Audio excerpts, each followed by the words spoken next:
Hi, everybody. Tonight, I invite you to drift with me into the shadowed woods and candlelit corners of the old world, where tales once whispered by hearths and in mead halls still linger like echoes in the mist. Our story will unfurl slowly, weaving through the disturbing yet strangely beautiful tapestry of medieval folklore. A realm where superstition and faith dance together, where monsters and miracles were equally real, and where fear often lay curled at the edge of every village path. May this journey carry you gently towards sleep, as each word leads you deeper into an age when every rustle in the dark held a story waiting to be told. In the earliest hours of the Middle Ages, when winter's breath lingered long into the spring and the forest seemed endless and alive with secrets, there lay a small village named Bracken Hollow, pressed into the bosom of an ancient, gnarled wood. Here, people lived close to the earth and closer still to fear, for the woods that fed them with kindling and game were also home to shadows that slipped between the trees on nights when the wind howled like wolves. Among the villagers was a boy named Elric, no older than 15 winters, whose mother wove him tales by the hearth to keep the dark at bay. His father, a woodcutter, left before dawn and returned long after dusk, smelling of pine and smoke. On nights when the wind rattled the shutters, Elric's mother would draw him near, brushing his hair back from his brow, and whisper stories she claimed came from her grandmother, tales of the wood woes, the wild man said to roam the deepest glades, covered in moss and madness, with eyes like burning coals that could pierce the soul of any who dared look upon him. Elric, wide-eyed, believed every word. He imagined the wood woes standing just beyond the clearing, waiting, listening. But in truth, it was not the wood woes alone who haunted Bracken Hollow's dreams. For the villagers held fast to many old beliefs, passed down like heirlooms, of witches who milked cows dry beneath the new moon, of corpse candles that drifted through graveyards foretelling death, of the black shuck, a great hound whose red eyes gleamed like embers in the hedgerows at night. Elric often woke before dawn, slipping from the warmth of his straw pallet to peer through the frost-laced window at the black line of trees beyond the pasture. He wondered what secrets lay hidden beneath those twisted branches, what stories might find him if he stepped beyond the village's crude wooden fence. His mother, sensing his restless heart, warned him gently that the forest was no place for a curious boy, for it swallowed the unwary whole and whispered lies into their ears until they forgot their own names. Yet warnings rarely settle easily in the mind of youth. And so it was, one winter evening, as the first heavy snow began to fall like drifting ash, that Elric found himself drawn toward the woods. His father had not yet returned from the far ridge where he felled trees, and his mother lay curled before the hearth, her breath raspy from a lingering cough that no village healer could soothe.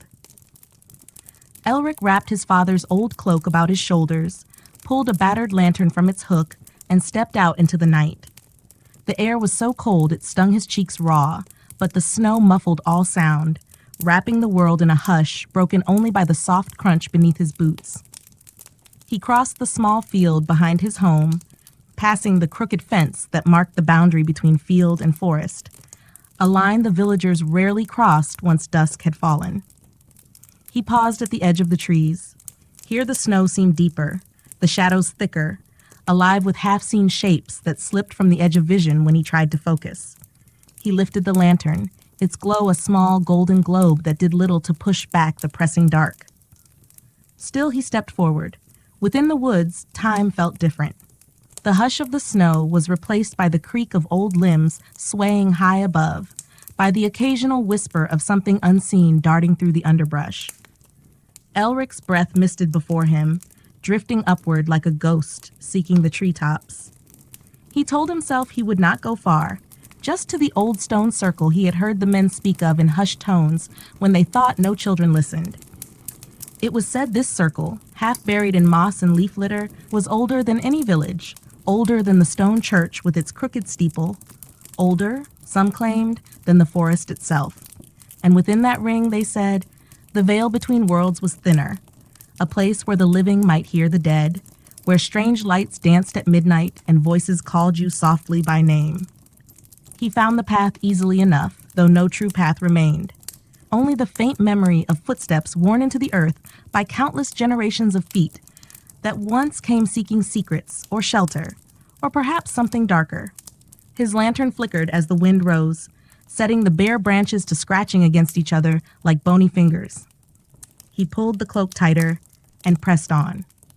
When he came at last to the clearing, the snow seemed to thin, as if the stones themselves pushed the storm aside.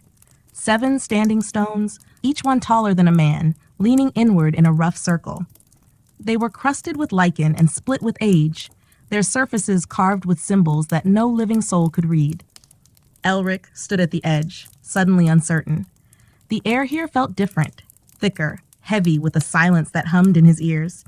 He stepped closer, raising his lantern high. For a moment, he thought he saw movement among the stones, a flicker of white like a figure slipping behind one of the monoliths. He called out, softly at first, then louder, but his voice seemed swallowed by the stones, as if the circle itself drank his words. And then he heard it, a low, almost musical whisper, drifting from within the ring. It spoke no words he knew, yet somehow he understood.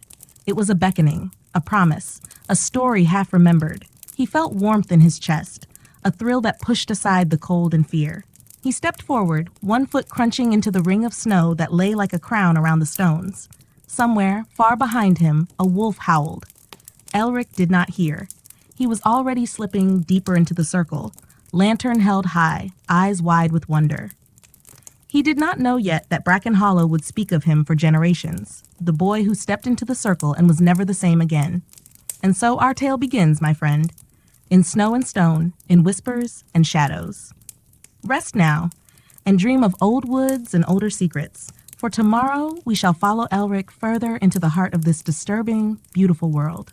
The wind carried with it the brittle scent of ancient bark and frozen earth as Elric stood within the circle, lantern trembling in his hand.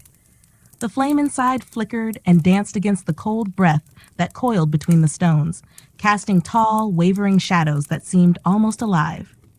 He turned slowly, eyes wide and unblinking, tracing each weathered surface, as if he might find an answer carved there among the runes that no priest could read, and no monk dared copy into his book of hours. In that hush, he heard again the whisper. It did not come from the stones themselves, but from somewhere just beyond them, a voice low and curling like smoke through the branches. He strained to listen, leaning closer to the nearest monolith, his breath frosting the stone where it met his lips. He wondered if this was how saints heard the voice of God, soft and hidden beneath the roar of wind and heart and blood. Elric's lantern dimmed for a moment, its light struggling against a sudden gust that rattled the dry leaves caught in the stone's crevices. He pressed his palm to the cold stone to steady himself. As he did, warmth bloomed beneath his skin, a pulse that matched his own heartbeat. He jerked his hand back, but the warmth lingered, spreading through his arm like wine poured into chilled water. He turned to run. Some small, sensible corner of his mind begged him to flee, to cross the fence and bury himself beneath his mother's patchwork blankets. But his feet betrayed him. They carried him deeper into the circle instead, step by step, until he stood at its center. Here the snow lay untouched, a perfect ring where not even the falling flakes seemed to land. His lantern flared once more, brighter than before, and in that glow he saw her. She stood opposite him, half hidden by the curve of a leaning stone. A girl, or something that only wore the shape of one. Her hair fell in long, dark strands that blended with the shadows, and her eyes caught the light of his lantern like polished onyx. She did not move, not truly, but the air around her seemed to breathe. Her dress, if it could be called that, was woven from something that looked like mist and old spider silk, drifting at the edges as if caught in a current only she could feel. Elric tried to speak, but his voice clung to his throat like a bramble. The girl tilted her head, studying him with a curiosity that felt colder than the snow. When she stepped forward, the earth did not crunch beneath her feet. She glided, silent as moonlight on frozen water. She stopped an arm's length away, so close he could see the fine frost glittering on her hair and lashes. "Why do you come here, child?" Her voice was softer than the whispering wind, yet clearer than any sound in the clearing. It slipped through the noise of the storm and settled in his bones. Elric swallowed hard, words finally tumbling free. I wanted to see. But what did he wish to see? The woodwoes? The corpse candles? His father's tales made flesh? He felt foolish beneath her gaze, like a child caught stealing apples. She seemed to understand the half-formed confession. The circle is not for seeing, she said. It is for remembering. Her eyes flicked to his lantern. And you have brought a flame into a place that feeds on shadows. The lantern guttered, flame shrinking as if ashamed. Darkness crept closer, pressing its chill fingers against his spine. Elric wanted to step back, but the warmth from the stones pulsed through him, rooting him to the frozen earth. Who are you? He asked, voice barely a breath. She smiled then, a slow curling of her lips that did not touch her eyes. I am what waits, she said simply. What your mother's mother's mother feared. What your priests pray to bind beneath holy stone. She lifted a pale hand, and when her fingers brushed the air, snowflakes danced in patterns that made his eyes ache. Elric felt a sudden, deep weariness seep into him, a sweetness like sleep long denied. He thought of his mother's face, lined and pale by the firelight. He thought of his father's rough hands lifting him high when he was smaller, of the scent of pine and smoke that clung to his cloak even now. May I go home? He asked, a tremor threading through the question. She lowered her hand, head tilting the other way, studying him as if he were a beetle pinned beneath glass. For now, she murmured, but you will return. They all do. Her gaze drifted past him, to the edge of the stones. The forest is patient. The circle remembers. He took a stumbling step back, the lantern's glow flaring up again as if it, too, were freed from a spell. He turned, half expecting the snow to swallow him whole, but the path through the trees was clear, framed by the skeletal branches. Behind him, the girl's voice floated once more, softer now, as though spoken from a great distance. Tell them I wait, child of Bracken Hollow. Tell them the old ways are not dead. They dream beneath the stones. Elric fled then, boots crunching through the new snow, breath burning in his throat. He did not look back, though he felt the weight of her gaze pressing between his shoulders until he burst from the tree line and stumbled into the open field. The village lights winked at him from afar, warm and trembling in the dark. When at last he reached his door, he found his father standing there, lantern in hand, snow clinging to his beard. His eyes widened at the sight of Elric, pale and shaking. Where have you been, boy? His father asked, voice hoarse with worry and the bite of winter. Elric looked past him, to the flickering hearth within, and thought of the circle, the stones, the girl whose smile never reached her eyes. He wanted to speak, to tell of what he had seen, but all he managed was a single half-whispered promise to himself. I will not go back. But deep within he knew, as sure as the snow would fall again, as sure as the forest would stand, that some paths, once taken, do not end simply because a boy wills it so. And in the hush of Bracken Hollow, the stones waited, remembering. The fire in the hearth burned low, snapping softly as Elric sat curled beneath his mother's old blanket. His father had said little after bringing him inside, only checked his limbs for frostbite and pressed a steaming mug of broth into his trembling hands. His mother, roused by the commotion, sat beside him, her thin hand resting on his knee. She asked no questions, as if she too knew some truths should not be chased too eagerly into the light. Outside, the snow thickened its quilt over Bracken Hollow, burying tracks, muffling secrets. The village slept uneasily, for winter nights were long, and the wolves bowled when hunger pressed at their ribs. Yet within their small timbered home, Elric's fear lingered not in the window's frost or the distant howls, but in the memory of the circle, and the girl whose voice still rang in the hollow chambers of his thoughts. He tried to push it away, burying his face into the blanket's coarse wool, but sleep was a fickle thing that night. When his mother rose to stoke the fire, and his father laid heavy logs across the doorway, Elric feigned rest. Only when their breathing settled into the slow tide of dreams did he lift his head and stare into the embers. He wondered if the girl had been real, a spirit, as the old folk claimed, still wandered the ancient stones, or some trick of his own wild longing for wonder. But deep in his chest he felt the echo of her touchless touch, the frost-laced voice that promised remembering. And with it something darker, a stirring of questions no priest could answer. In the days that followed, Elric did not speak of the circle. When his father pressed him, a shadow flickering behind his eyes, he shook his head mutely. The villagers, if they noticed his silence, said nothing, though some watched him with wary glances when he passed the smithy or the chapel's small yard. Children he'd once run through fields with now gave him wide berth, crossing themselves when he drew near. Rumors bloomed like winter roses in the cold. They said he'd gone to the stones and spoken with the White Lady, a name whispered when barns went barren or milk curdled sour without reason. Others said he'd found the woodwoes and been given a mark upon his soul. The oldest crone spat into the snow when he walked by, muttering charms against the evil eye.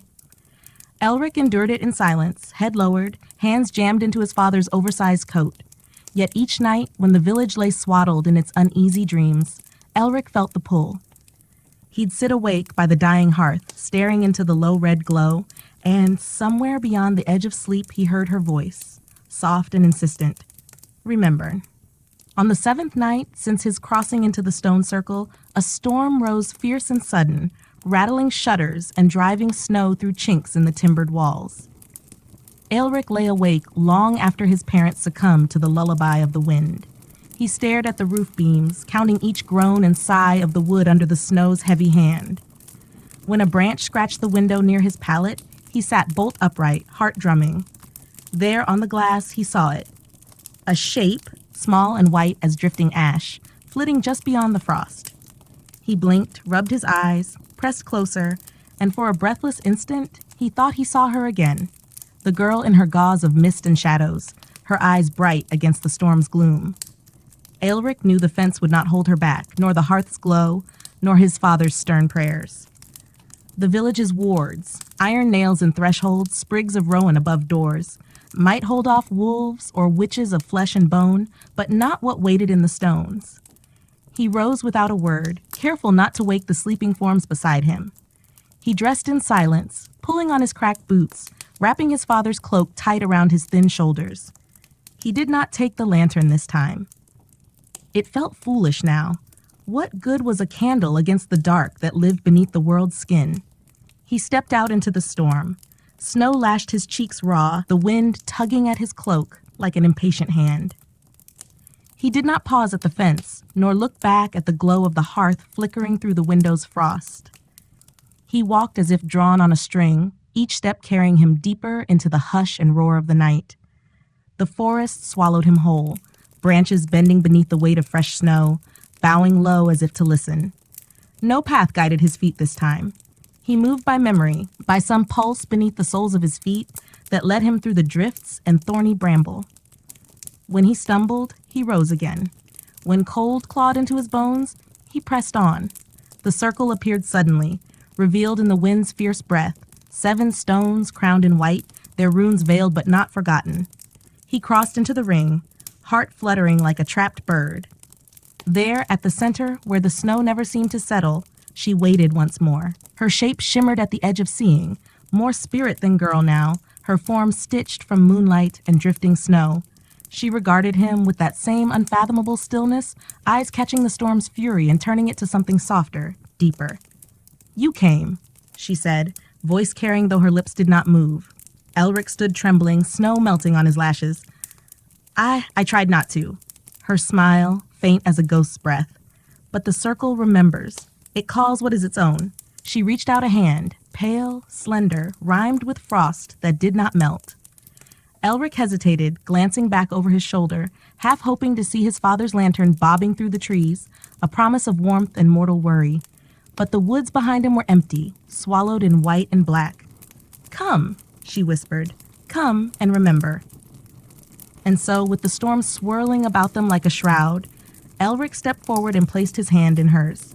The stones hummed around them, low and ancient, singing a song that no tongue, living or dead, could shape into words. In that song, the boy who was Elric felt the night slip its cold fingers into his soul. And somewhere deep beneath the roots of the forest, the old thing stirred, blinking slowly awake as a new tale began its slow, patient weaving in the dark. The storm raged above the circle, yet within its ring all was strangely still. As if the stones themselves pressed the wind away, held it back from disturbing the quiet exchange between boy and spirit. Elric's hand, small and raw from the cold, rested in hers, and though her skin was as chill as the snowdrifts under his boots, he felt no pain. Instead, a tingling warmth unfurled through his fingers, creeping into his veins like the slow pour of heated wine. She did not speak again at first.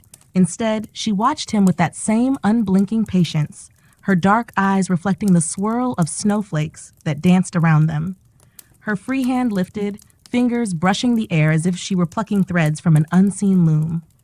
Where she touched, the storm shimmered. Flakes froze mid-fall, caught in a hush of silver light. The woods beyond the circle faded into nothing, replaced by a deep, shifting darkness that hummed with a life of its own. Elric wanted to look away, to wrench his hand free, to run as he should have run that first night. But the warmth in his blood grew heavier, sweeter, tugging him downward into a strange, drowsy calm. He blinked slowly, eyes half closed against the drifting snow, and the girl's voice slipped through the hush, softer than ever. "Do you see it now?" she asked. Her words wrapped around his thoughts like silken threads, drawing them away from the storm, from the forest, from Bracken Hollow sleeping beneath its blanket of white. Elric tried to answer, but his tongue felt clumsy in his mouth. Instead, he nodded, just once, and her smile deepened, that same smile that never reached her eyes. "Good," she murmured, and turned her gaze upward. Above them, the storm's roar thinned into a whisper. The frozen darkness shifted, swirling like ink in water until it cleared to reveal a sky Elric did not know. It was vast and heavy with stars, but not the cold, distant pinpricks he glimpsed through the thatch of his cottage roof on clear nights. These stars pulsed like living things, closer than any sun, throbbing in colors that made his chest tighten with wonder and unease. Between those stars drifted shapes, dark, coiling, impossibly large. He could not tell if they were beasts or shadows or dreams given form. One passed close overhead, so immense it blocked out a dozen stars at once. Its edges flickered, shifting between the shape of an antlered stag, a twisting serpent, a winged thing that left trails of sparks in its wake. He felt its gaze brush across him, though it had no eyes that he could see. Elric shuddered, but the girl's hand tightened around his, anchoring him to the circle's heart. "These are the old memories," she said. "Before your fathers built fences, before the stones fell silent, before you forgot how to listen." Her voice wove through the strange sky like a lullaby sung to a fevered child. Elric's thoughts felt slow, sticky. Images bloomed behind his eyelids, a stag crowned with moss and flame, a black hound with red coals for eyes, a woman of ash drifting through moonlit trees. Each vision tangled with the next, until they formed a single thread, winding around his mind and pulling him deeper. He saw Bracken Hollow as it might have been centuries before. No wooden fence, no chapel steeple leaning to one side, no village at all. Just the endless, whispering forest, alive with eyes that blinked in the dark. He saw people gathered at the stones, their faces hidden by antlered masks, voices raised in low, rolling chants that made the earth beneath them tremble. He saw a girl much like the one before him, standing at the circle's center. But her eyes were warm then, her smile soft and bright. She raised her hands to the sky, and the beasts overhead answered, dipping low until the stars seemed to drip from their flanks like molten silver. Elric's breath caught in his chest. Who are they?" he whispered, the words tasting strange on his tongue. "They are what was promised and what was lost," the girl said. "They are what you called gods before the bells told your prayers into iron and stone." He tried to pull away then, not out of fear, but because the weight of what he saw pressed too heavily on his ribs. But her grip was iron beneath its frost. Her other hand swept lower, and the swirling vision above them bent and folded until it poured itself into the snow at their feet. The clearing melted away. Now he stood ankle-deep in a shallow pool that shimmered with starlight. Beneath the rippling surface, he glimpsed pale faces, some like his own, others long-nosed and sharp-toothed, some crowned with antlers, others draped in veils of mist.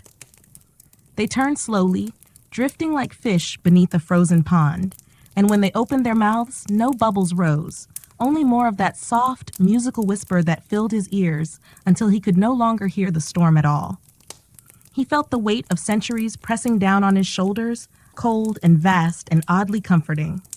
The girl's voice was a reed threading through it all. You belong to this, Elric of Bracken Hollow. You always have. Blood remembers what walls and prayers would bury. His name on her tongue curled through him like smoke. He tried to speak again, but the pool's glow swallowed the sound. Instead, she lifted his hand, pressing his palm flat against her chest. Beneath the mist and frost of her form, something pulsed. Not a heartbeat, but a slow tidal rhythm that matched the hum of the stones. When he blinked, the pool was gone. The circle lay bare beneath his feet again, the storm drifting down more softly now. The girl stepped back, releasing his hand. Where their skin had touched, a faint mark remained, a small circle of pale light that faded even as he stared. She regarded him with that same calm, unfathomable gaze. You will return to them now, she said, but you will not forget. Not again. Elric shivered as the warmth in his veins retreated, leaving him hollow and cold. He turned, unsteady, and found the path waiting for him. The stones opening like a door, the forest parting just enough to guide him home. He stumbled from the circle, breathless, the girl's whisper lingering behind him like a promise. Remember. And through the hush of the snow and the creak of the boughs above, Elric felt the old world watching, waiting for him to carry its secret back into the trembling hearths of Bracken Hollow. When dawn at last slipped its gray fingers through the trees, Elric found himself standing at the edge of Bracken Hollow, boots caked in frozen mud and frost gathering in his hair like a crown of brittle thorns. Behind him, the forest lay silent, no trace of his passage, no footprints but his own quickly swallowed by drifting snow. Ahead, the village roofs huddled close, thatched eaves heavy with last night's storm. Smoke rose in thin, uncertain threads from chimneys, mingling with the pale light like sighs. He paused at the crooked fence, breath misting before him. The mark on his palm had faded with the night, yet he felt it still. An ache beneath the skin, a warmth that pulsed whenever he thought of the stones of her. He turned his hand over, half hoping the faint circle of light might flicker to life once more, proof that what he had seen was not some fever dream conjured by cold and fear. But his palm was bare, raw and pink from wind and frost. Behind shuttered windows, he caught glimpses of lanterns flickering to life, soft silhouettes moving inside, the waking of a village too small for secrets, yet thick with them all the same. He knew that if he stepped through his door, if he laid down beside the hearth and closed his eyes, he could tell himself it had all been nothing, a boy's foolish wandering, a nightmare birthed by old tales and winter's long, smothering nights. But the memory of the circle clung to him like the chill in his bones. The girl's eyes, the pool of stars, the shapes coiling above a sky not meant for mortal sight, they pulsed behind his eyelids when he blinked. He wondered if he carried something back with him, something more than memory, more than the soft mark on his hand. He crossed the fence at last, boots thudding against the frozen earth, smoke from his chimney caught on the breeze, warm and familiar. For a moment, he let himself stand there, drawing in the scent of burning oak and peat. He thought of his mother's thin hands ladling broth, of his father's boots lined up neatly by the hearth. The simple weight of those things pressed him down like a blanket, heavier somehow than the endless dark of the woods. Inside, the house was still and dim. The fire had burned low, but the embers pulsed with a faint glow, stubborn as any heartbeat. His mother lay curled on her straw pallet, face turned toward the warmth. She did not wake when he closed the door softly behind him, nor when he hung the cloak by the hearth. His father's heavy form slumped in a chair, chin resting on his chest, breath rattling in the hush. Elric stepped carefully, boots leaving small, wet prints on the packed earth floor. He knelt by the fire, feeding it thin sticks, watching the flame catch and climb. The warmth touched his numb fingers, but deeper inside, he still felt cold. A cold no fire could chase out. He did not sleep that day.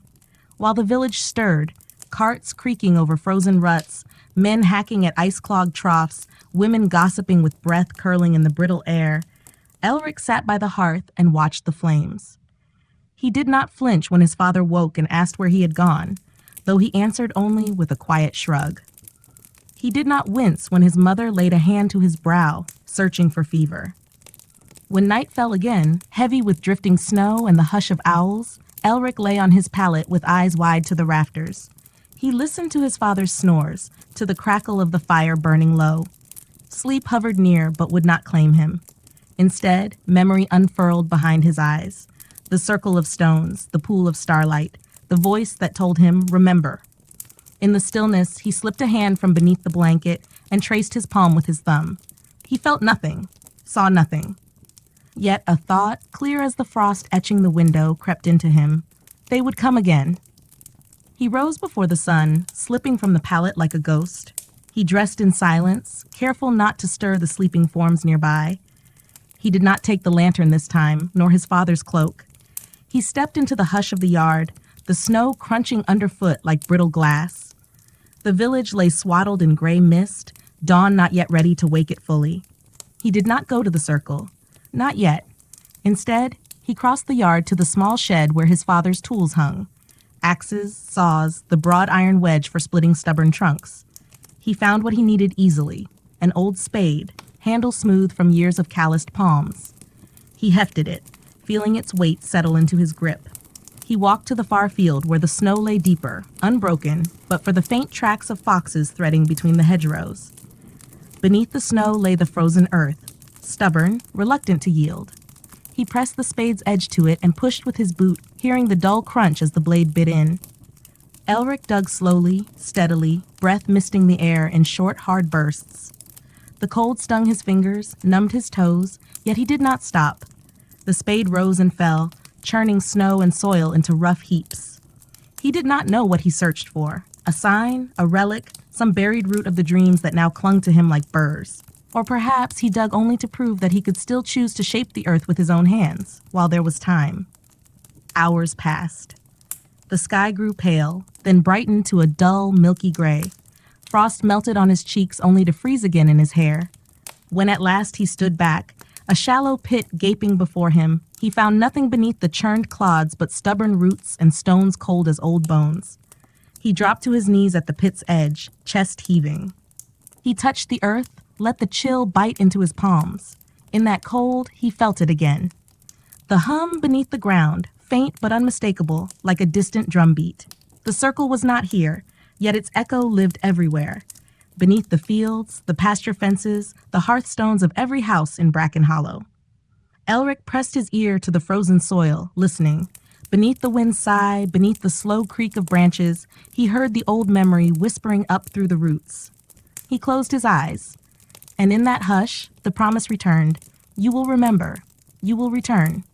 He rose at last, spade dangling from numb fingers, and turned back toward the village, toward the warm hearth that would never again feel quite warm enough. The pit yawned behind him, filling slowly with drifting snow, as if the earth itself wished to cover what he had begun to uncover. Above him, a single crow wheeled through the brightening sky, its cry sharp and lonely against the dawn.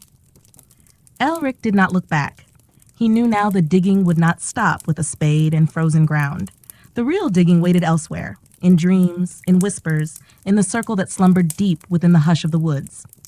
By the time Elric trudged back into Bracken Hollow, the village had woken to the dull ache of another winter's day. Thin trails of smoke marked each hearth alive with cautious flame, and the lowing of restless cattle drifted across the frost-choked fields.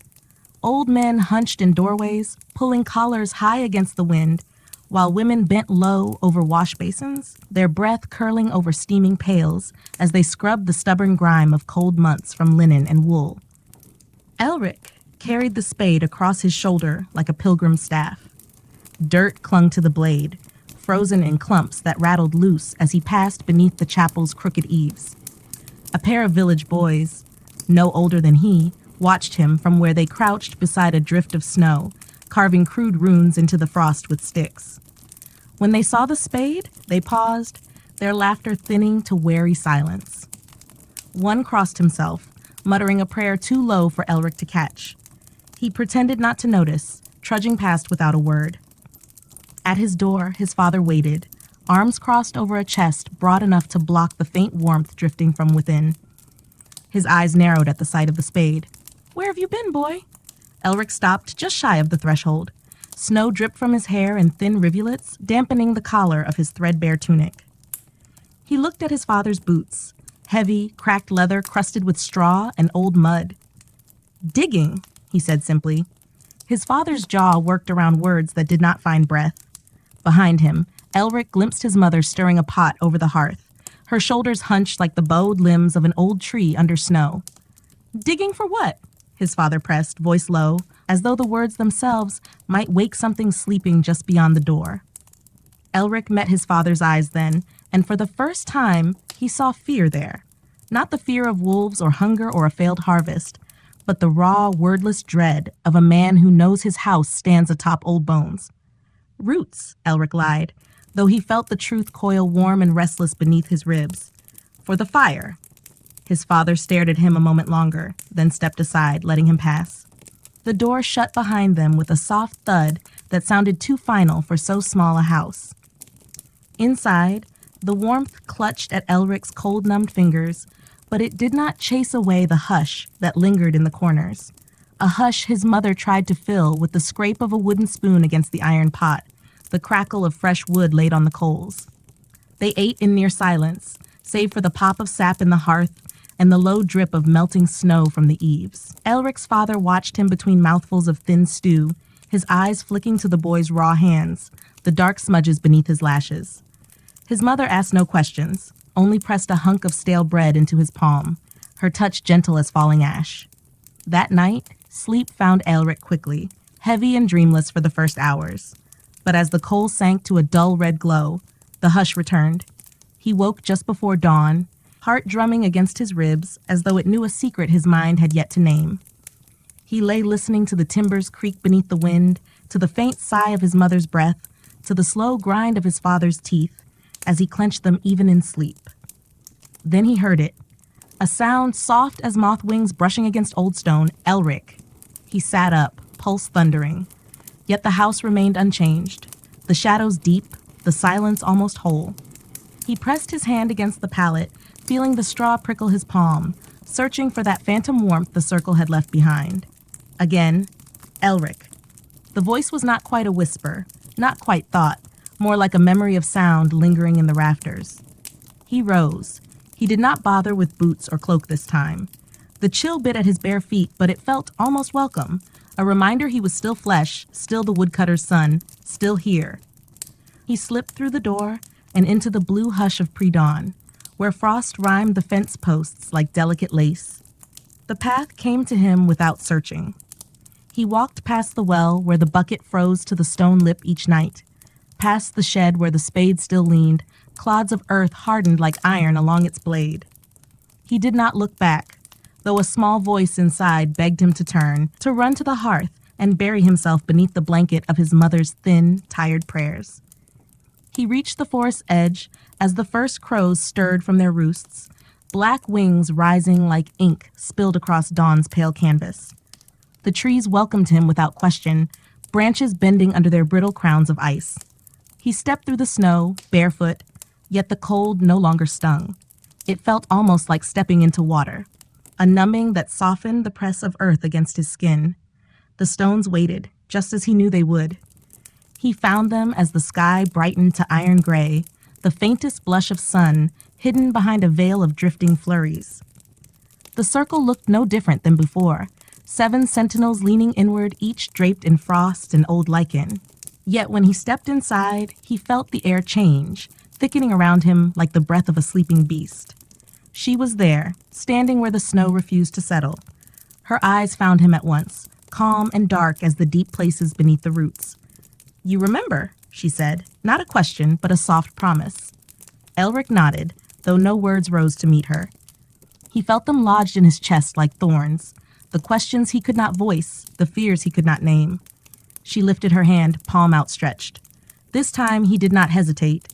He laid his own small hand against hers, skin to skin. The cold did not bite. Instead, warmth coiled around his wrist, curling up his arm like smoke. "You dig," she said, her voice slipping into him like dream water. "But not here." Elric's brow furrowed. He thought of the spade, the pit half swallowed by drifting snow. He thought of the hum in the soil beneath his ear. "Where then?" he asked, his voice hoarse and small in the hush of the stones. Her smile was patient, timeless.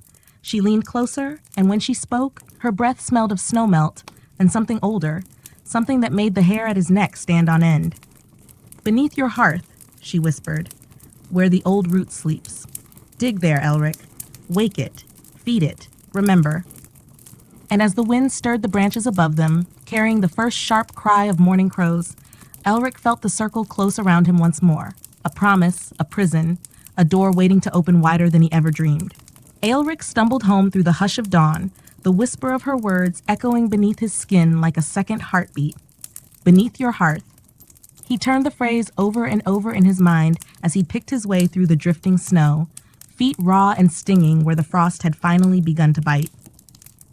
Yet even as the cold gnawed at him, he felt that warmth deep inside, a coal nestled in his ribs that no winter wind could quench. Bracken Hollow woke slowly around him. Thin plumes of smoke rose from chimneys, like fragile fingers stretching toward the dull sky. Crows perched along the fence rails, feathers puffed against the cold, their black eyes tracking him as he passed. He wondered, in a fleeting moment of half-sane thought, whether they too remembered, if their cawing mocked him or warned him. But the thought drifted away as quickly as it came, lost to the soft crunch of his steps across the yard. Inside the cottage, the hearth glowed low and sullen, embers blinking through a veil of ash.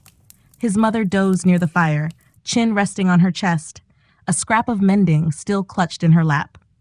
His father's boots were gone from their place by the door, off to fell trees in the dark hush of the far wood, where the forest waited with open arms. Elric crossed the threshold without a word. He paused, staring at the hearth as though he had never truly seen it before. The rough stones, blackened with years of smoke, the iron pot dangling from its hook, the thin drift of soot that lay like a second skin upon the cold flagstones beneath. This hearth had been his cradle when he was small. He could still remember curling close to it, warm under a quilt stitched from scraps of old wool. It had been the heart of their home, the place where his mother's soft songs turned the dark to something bearable. Now he saw it for what it was, a gate, a lid over something old and restless, the root she had spoken of. He waited until his mother stirred, blinking at him through a haze of sleep. She murmured his name, reaching for him with trembling fingers that smelled faintly of broth and herbs. He bent and pressed his brow to hers, letting her touch smooth the cold from his hair. "Go back to sleep, ma'am," he whispered. "You're tired yet." She smiled at that, a ghost of warmth flickering in the hollow of her cheeks. Her eyes fluttered shut once more, the mending slipping from her grasp to rest among the scattered rushes on the floor. Elric watched her for a moment longer, then turned back to the hearth. He crossed to the corner where his father's tools leaned, the small iron shovel for clearing ash, the fire poker with its twisted handle. He chose the shovel first, weighing it in his palm. Its edge was dull, but the stones beneath the hearth were softer than the frozen ground of the far field. He knelt at the hearth's base, pushing aside the ash, and spent coals. Each handful of cold grit clung to his knuckles, painting his skin gray as he worked. Beneath the layer of soot, the stones glimmered with faint flecks of mica that caught the dim morning light like trapped stars. He pressed the shovel's edge to the seam between two stones and pried gently, rocking it back and forth until a faint crack echoed up through the flagstones. It sounded too loud in the hush, like the snap of a twig in deep woods when something unseen stirs nearby. He paused, listening for the shift of his mother's breath. She slept on, her chest rising and falling in slow, fragile waves. Beyond the door, a crow called once, its cry sharp and mocking against the hush. Elric dug deeper, levering one stone free. Beneath it lay a thin layer of packed earth, dark and damp, where the warmth of the hearth had seeped down through the years. He scraped at it with the shovel, each stroke lifting away crumbs of soil that smelled of old smoke and something sweeter, a loamy scent like the forest after rain. As he worked, he felt it again, the hum, faint but unmistakable. Not in his ears this time, but through his fingertips where they brushed the stones.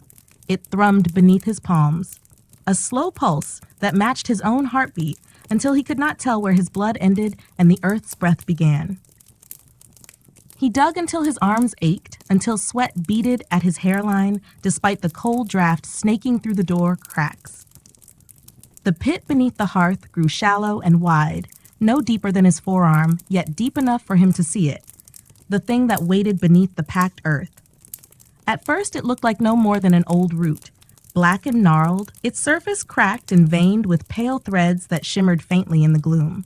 But as he brushed the dirt away, the root seemed to shift under his touch, flexing like something newly woken from long sleep. Elric drew back, breath caught in his throat, but the root did not follow. It lay still once more, coiled in the dark beneath his family's hearth like some slumbering serpent. He remembered her words, "Wake it, feed it." His hands trembled where they rested on the hearthstones. He thought of his mother sleeping just beyond the circle of embers, her thin breath rasping through the hush. He thought of his father, axe biting into pine deep in the hush of the far wood. He thought of Bracken Hollow, the fence line, the chapel bell, the gossip that drifted like wood smoke through every shuttered door. He could stop now. Cover the pit, push the stones back into place, sweep the ashes over the seams, and let the root dream a while longer. Let the forest keep its secrets buried beneath a boy's trembling palms. But the memory of the circle burned too bright behind his eyelids. The girl's smile, patient, waiting, flickered in the dark corners of his mind. Elric laid a hand on the root. Its skin was rough and cold, yet beneath that crust pulsed a warmth so deep it felt like pressing his palm against a hidden ember. In that touch, he felt the hush shift, not just in the hearth, but through the floor beneath his knees, through the beams above his head, through the frost that clung to the cottage walls. The old bones of the house sighed and settled, as if they too remembered the forest's breath from long before iron nails and prayers pinned them in place. Elric closed his eyes. In the hush, he heard her voice once more, soft, pleased, drifting like snow through the dark. "Good, Elric. Feed it. Remember." And so he stayed there, kneeling in the glow of dying embers, one hand buried in the hidden dark beneath the hearth, while the hush of Bracken Hollow shivered around him like a held breath, waiting for the first root to stir. Outside, the day wore on in a hush of drifting snow and the low murmur of village life threading through frost-bitten air. Smoke rose from chimneys like faint prayers, curling into the iron-gray sky before vanishing in the weave of bare branches. The people of Bracken Hollow moved through the cold with shoulders hunched and eyes lowered, wary of the woods that pressed close against their crooked fence lines. Winter had settled in their bones, and each footstep left more than prints in the drifts. It left silence, unease, an old echo stirring beneath the frozen soil. Within his small house, Elric knelt still at the hearth, the root coiled beneath his palm like a question. His arm ached from the hours crouched over the shallow pit, fingertips numb where they pressed into the cold earth. Yet beneath his skin, warmth pulsed in slow waves, deep and patient. It throbbed up through his wrist, curling behind his ribs until he felt it flutter in his throat like a secret waiting for a name. His mother woke and slept again beside the fire, her breath thin and wheezing as wind rattled the shutters. She did not see the pit, nor the stones pried loose and stacked carefully by the door. She did not see her boy's eyes grown distant and dark as a forest pond in winter dusk. Elric did not speak when his father came through the door at dusk, boots crusted with snow, shoulders dusted white as old bone. The man paused when he saw the hearth laid open, the stones, the churned earth, his son's raw palms resting on the thing that pulsed beneath the floor. "What's this?" His voice was rough from the cold and the bite of the saw. He dropped his axe by the door, the dull thud carrying through the hush like a stone thrown into deep water. Elric looked up but did not move his hand. "It needed to breathe," he said, the words simple, like he was speaking of a trapped bird found behind the eaves. His father's eyes darted to the root, then to his wife curled in restless sleep. A shadow flickered across his face. Not anger, but something older and sharper, a memory buried beneath a lifetime of work and prayer. "You'll seal it up." The man's voice was flat, final. "Before nightfall." Elric said nothing. He turned his gaze back to the pit, to the pale threads shimmering along the root's cracked skin. His father stepped forward, boots scraping against the rushes on the floor. He reached for the boy's shoulder, rough fingers closing around bone and cloth. "You hear me, lad?" Elric flinched at the grip, but he did not pull free. Instead, he pressed his palm harder against the root. Beneath his skin, the warmth swelled, a slow exhale from the hidden dark. He felt it rise like sap in thawing wood, felt it push back against his father's hand where it clenched his shoulder. The man froze then, his breath catching. His eyes flicked to the pit, widening as if he saw, truly saw, the thing that lay beneath the stones and ash. His lips parted, the edge of a curse catching on his tongue. But before the words could shape themselves, he stumbled back, hand dropping from his son's shoulder as if burned. Elric watched him. In the hush that settled between them, the root seemed to breathe, the thin threads beneath its bark pulsing in time with the beating of the boy's heart. His father bent to the hearth, rough hands trembling as they reached for the nearest stone. He meant to drag it back into place, to bury the thing once more beneath the flagstones and ash, and all the small, stubborn prayers that had kept it sleeping for generations. But his fingers hovered there, brushing the rim of the pit, and he could not bring himself to lift the stone. Instead, he knelt, staring into the churned soil where the root gleamed faintly in the fire's dying glow. "I thought it was gone," he whispered. The words slipped out like breath in frost, so soft, Elric wondered if he heard them at all. The boy looked at him, really looked. And for the first time, he saw in his father's eyes the same hush that thrummed in his veins, the same old fear laced through the tales whispered by hearthlight when the wind howled like wolves at the door. "Did you see it too?" Elric asked. His father did not answer. Instead, he closed his eyes, palm pressed flat to the flagstone's cold surface as if feeling for some warmth long fled. When he spoke again, his voice was rough, choked with something that might have been regret. "You'll bring it back," he said. Not a question, not a threat, just a truth laid bare between father and son. Elric did not deny it. His hand still rested on the root, feeling its slow rut, patient stir beneath the earth. "Feed it," she had said. "Remember." His father's shoulders sagged, the fight gone from him like warmth fleeing a dying fire. He rose stiffly, boots crunching over stray flecks of frozen soil, and crossed to where his wife lay fitful in the straw. He knelt beside her, gathering her thin hand in his calloused ones, pressing her knuckles to his lips. He did not look back at Elric, nor at the open hearth. Night pressed against the shutters, the hush deeper than before, as if the walls themselves leaned in to listen. Elric stayed where he was, palm on the root, eyes on the flicker of the last embers. In the dark behind his ribs, the warmth coiled tighter, bright as a promise waiting to be spoken. Above them, the wind shifted, carrying the faint cry of an owl from the forest's edge. In that lonely call, Elric heard her voice once more, the girl in the circle, her whisper slipping through the smoke and stone. "It wakes, Elric. Now feed it." And as the hush thickened in the rafters and the shadows crept closer to the circle of firelight, Elric closed his eyes and felt the root breathe, a slow, secret heartbeat thrumming beneath the hearth, beneath the house, beneath the dreaming bones of Bracken Hollow. By the time the first thin light of dawn crept across the soot-smudged stones, Elric had not moved. He knelt at the hearth, hands still resting on the root coiled beneath the floor, listening to its slow, patient pulse. The hush around him seemed deeper than sleep, a hush that hummed through the walls, the beams overhead, the rough-packed earth beneath the cottage. He felt it winding through him too, stitching him to the old bones of the place as surely as mortar binds stone. Behind him, his father sat slumped in a chair near the pallet where his mother slept. The man's eyes were open but distant, fixed on the brittle light that pooled through the window's frost-laced pane. One hand rested on his wife's shoulder, thumb brushing the thin ridge of her collarbone beneath the blanket. He did not look at Elric, though now and then his jaw twitched as if to speak, but no words came. There was nothing left to say. Outside, Bracken Hollow stirred. The muffled thump of boots on frozen ground, the bark of a dog chasing shadows between the sheds, the chapel bell tolling once, twice, all small, ordinary sounds that could not quite drown the whisper at the root of it all.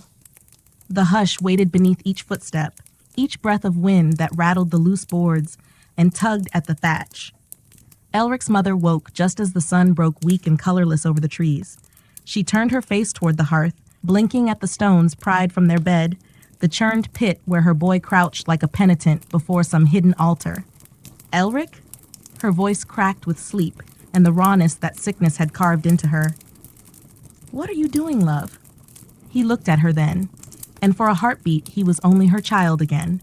Small, pale, with soot-smudged cheeks and dark hair falling over eyes too wide for his years. He opened his mouth to answer, but what could he say? That he was feeding something older than the church stones?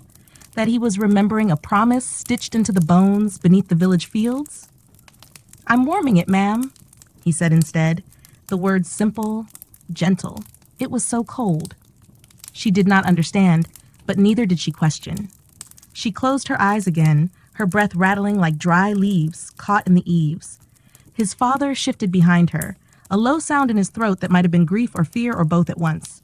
The hush wrapped around them like a heavy quilt, warm, suffocating, ancient. When she slept once more, Elric rose.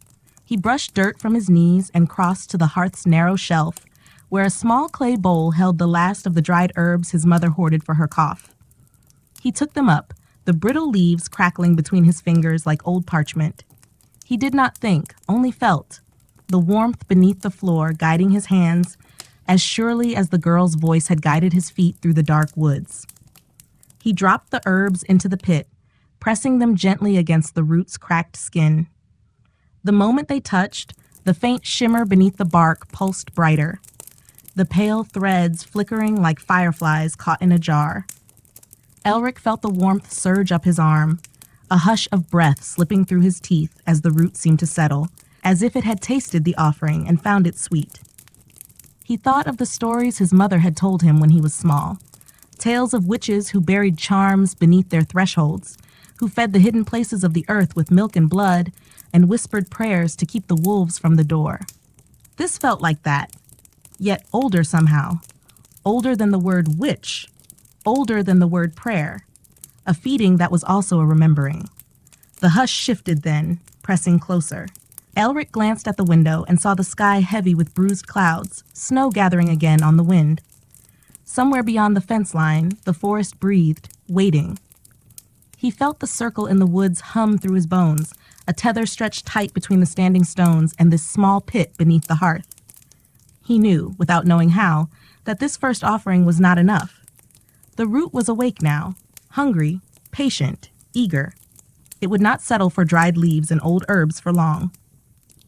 Elric's hand trembled as he reached for the small pile of kindling near the hearth. He snapped a thin branch in two, placed it gently atop the root. Again, the shimmer answered, faint, greedy. Beneath the floor, he felt the root twitch, a slow flex like something testing old limbs long cramped in darkness.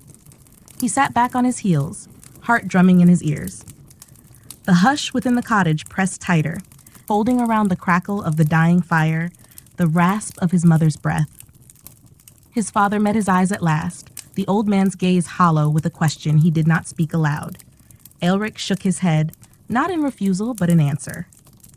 "It is begun," that sheikh said. "We remember." And so he rose, brushing the dirt from his palms, pushing the loose stones back into place one by one. He did not seal them tight, left small gaps where the hush could slip through, where the warmth beneath might breathe, and wait for more.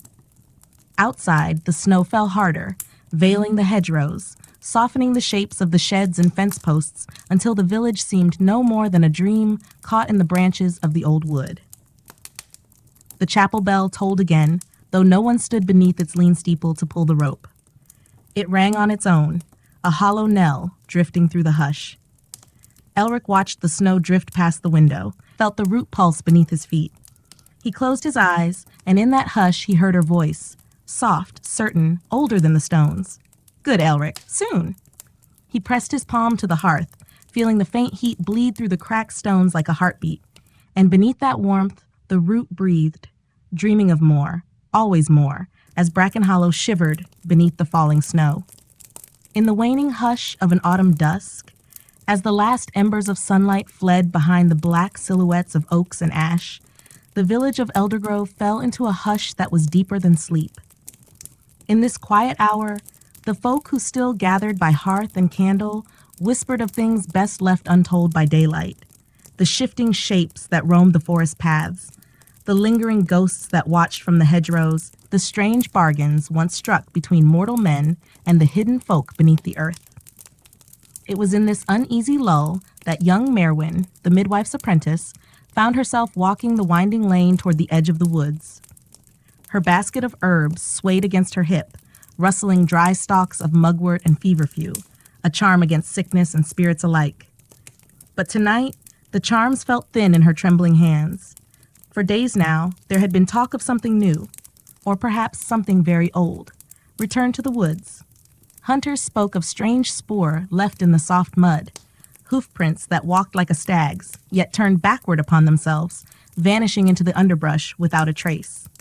Shepherds whispered of bleats in the dead of night, as if the sheep themselves wept for mercy before dawn found their scattered bones.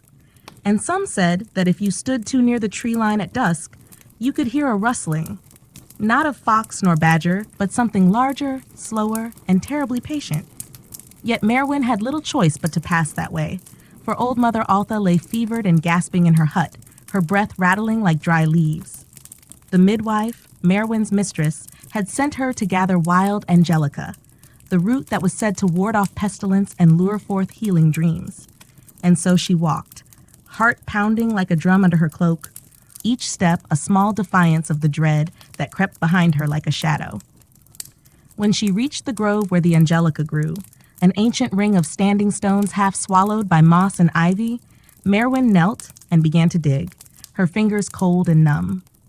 The wind sighed through the stones, carrying with it the faintest murmur, as if the earth itself spoke in riddles no tongue could fully shape. She tried not to hear it, tried not to wonder what lingered in the darkness between those stones. Yet the wind brought another sound, a hush of footsteps not her own, light but certain, circling just beyond her sight. Merwin froze, her breath caught like a bird in her throat. She dared not turn her head too quickly, lest she catch a glimpse of something her mind might refuse to hold. Instead, she forced her fingers deeper into the damp soil, prying loose a thick root of angelica. She would not look. She would not see. But the steps drew nearer, brushing through bracken and dry leaves until they stopped just behind her shoulder. A voice spoke then, soft, almost kind, yet carrying a timbre that was neither wholly human nor wholly other. "Child of Eldergrove," it said, as if naming her from some ancient role. "What boon do you seek among stones that remember more than any living soul?" Merwin's mouth was dry. She could not shape words at first, so she clutched the root to her chest like a talisman. When her voice came, it was a tremor. "I seek only to heal the sick. I mean no harm." The thing behind her, whatever it was, gave a sound like laughter swallowed by wind. "No harm," she says. "Yet here you kneel among old debts and older promises. This place is not yours to plunder, little midwife." Merwin dared a glance then, half turning. But what she saw was a shape that shifted with the shadows. Antlers that scraped the low branches, a cloak of matted moss and russet leaves, eyes that burned with the dull glow of peat coals. Neither man nor beast nor spirit alone, but some knot of all three, bound together by the forgotten stories that still clung to these stones. "Will you strike me down?" Merwin asked, her voice a thread on the wind. The shape cocked its head, the antlers tilting, the coals of its eyes smoldering with faint mirth. "Strike you down? No, but all gifts taken must be repaid. That is the old way. Shall I claim my due, little healer?" She wanted to run, yet her knees rooted her to the earth. What would you have of me?" The shape drifted closer, though its feet never stirred the leaves. "A promise," it murmured. "When next the moon bleeds silver through these boughs, you will bring me another gift, a token of flesh freely given. Do this, and your old mother's fever will break by dawn." Merwin's mind raced. Flesh freely given. What did that mean? A lamb? A bird? Or did it mean her own blood spilled in the grove as payment? The thing seemed to read her thoughts, for its coal eyes gleamed brighter. "Fear not," it said, almost soothingly. "The flesh need not be your own, unless you wish it so. A finger of the dead, a tooth of the lost, a shred of your own sorrow, all these please us. Bring your offering, and no more harm shall come to your door." The wind rose then, swirling the fallen leaves into a flurry that wrapped about Merwin's cloak. When it settled, the shape was gone, dissolved into bracken and mist as if it had never been. Only the faint circle of hoofprints remained, pressed into the soft earth, turning backward as they vanished into the dark. Heart pounding, Merwin clutched her basket to her breast and fled the stones. The forest seemed to lean in around her, branches knitting into archways above her head. She did not look back. She would not look back. When she reached old Mother Altha's hut, the midwife was waiting with a lantern guttering in the wind. Merwin thrust the Angelica into her hands, breathless and pale. They brewed the draught, forced it between the old woman's cracked lips, and waited. By dawn, the fever had broken. Mother Altha slept, her breath steady and calm. Merwin felt both relief and dread coil within her belly like twin serpents. She had what she came for, the healing root, the old woman's life. Yet the price for that gift lingered in her mind like a whisper beneath the skin. For in one moon's turning, she must return to the standing stones. And what she would carry in her basket then she did not yet know, only that she must choose well, lest her debt grow deeper than the roots of Angelica in the cold, forgiving earth. In the weeks that followed, Merwin carried her secret like a stone beneath her tongue, bitter and heavy, impossible to spit out, yet choking her with every swallow. She went about her tasks by day, grinding herbs, washing linens, tending the frail and fevered, all the while listening for whispers that might tell her what flesh freely given would satisfy the thing in the grove. Yet no one spoke of such bargains aloud, for in Elder Grove, it was said that to speak of the hidden folk too freely was to call them to your threshold unbidden. Still, the signs were there if one knew where to look. On the outskirts of the village, Old Thane's hound vanished one night, leaving only paw prints circling the yard 3 times before ending in a scatter of black hair by the well. A shepherd's lamb was found at dawn, throat cleanly slit but no blood staining the snow. And in the hush of the alehouse, the woodcutter's wife wept into her sleeve, for her youngest son had wandered too near the hollow oak and come home muttering nonsense, his eyes wide as winter moons. Each of these things Merwin marked in her heart, a tally of the costs the hidden folk might claim if left to hunger. Yet what frightened her most was not the price they demanded, but the truth that such things were woven into the life of the village. A dark embroidery beneath the simple cloth of daily toil and prayer. The moon crept toward fullness, as if drawn by a will greater than any mortal hand. Each night, Merwin stood at her narrow window, watching its pale face rise through the tangled branches. She dreamt of antlers scraping stone, of whispers curling through the thatch above her bed, of eyes like smoldering peat peering through the keyhole. And so it was that on the eve of the moon's fullest gleam, she found herself once more at the edge of Eldergrove's fields, clutching a small parcel wrapped in linen. Within it lay a single tooth, yellowed and cracked, taken from the mouth of old Mother Altha after the fever had loosened it from her gums. The old woman still lived, sleeping easy now beneath thick quilts, unaware that a piece of her had been spirited away for darker purpose. Merwin told herself this was enough. A tooth was flesh, of a sort, a part of the living freely given by the body's own surrender. Surely the thing in the grove would find it pleasing. Surely this would pay the debt and seal the bargain. She passed the last of the cottages, where candlelight flickered soft behind shuttered windows. No one saw her slip into the woods, her cloak drawn tight, her breath a silver thread in the brittle air. The path wound beneath boughs heavy with frost, the earth firm and silent beneath her boots. At last, she came to the ring of standing stones. There, the grove seemed to breathe, a slow exhalation of mist rising from the earth, coiling about the ancient granite like ghostly serpents. The wind was hushed here, as if the world beyond the stones had fallen away, leaving only the echo of her own heartbeat.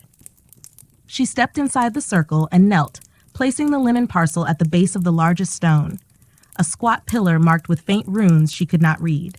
For a moment, all was still. Then the mist stirred, parting to reveal a figure standing just beyond the farthest stone. Antlers crowned its head, black against the pale moon. Its cloak was woven of shadows and frost, stirring though no wind blew. Those coal-bright eyes found her at once, pinning her to the cold earth with their steady gleam. "You return as you swore," it said, voice rolling like distant thunder, yet soft as falling ash. "And you bring your offering. Show me." Merwin's hands trembled as she unwrapped the tooth, holding it up in her palm. "Freely given," she whispered, "a part of the living surrendered by the body itself. Take it, and let the debt be paid." The thing drifted closer. A scent rose with it.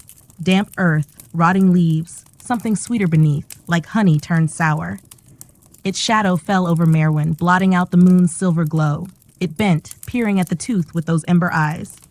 A hand emerged from the folds of its cloak, long-fingered, bark-skinned, tipped with claws more like roots than nails. The claw grazed the tooth, lifting it from her palm as lightly as a dry leaf.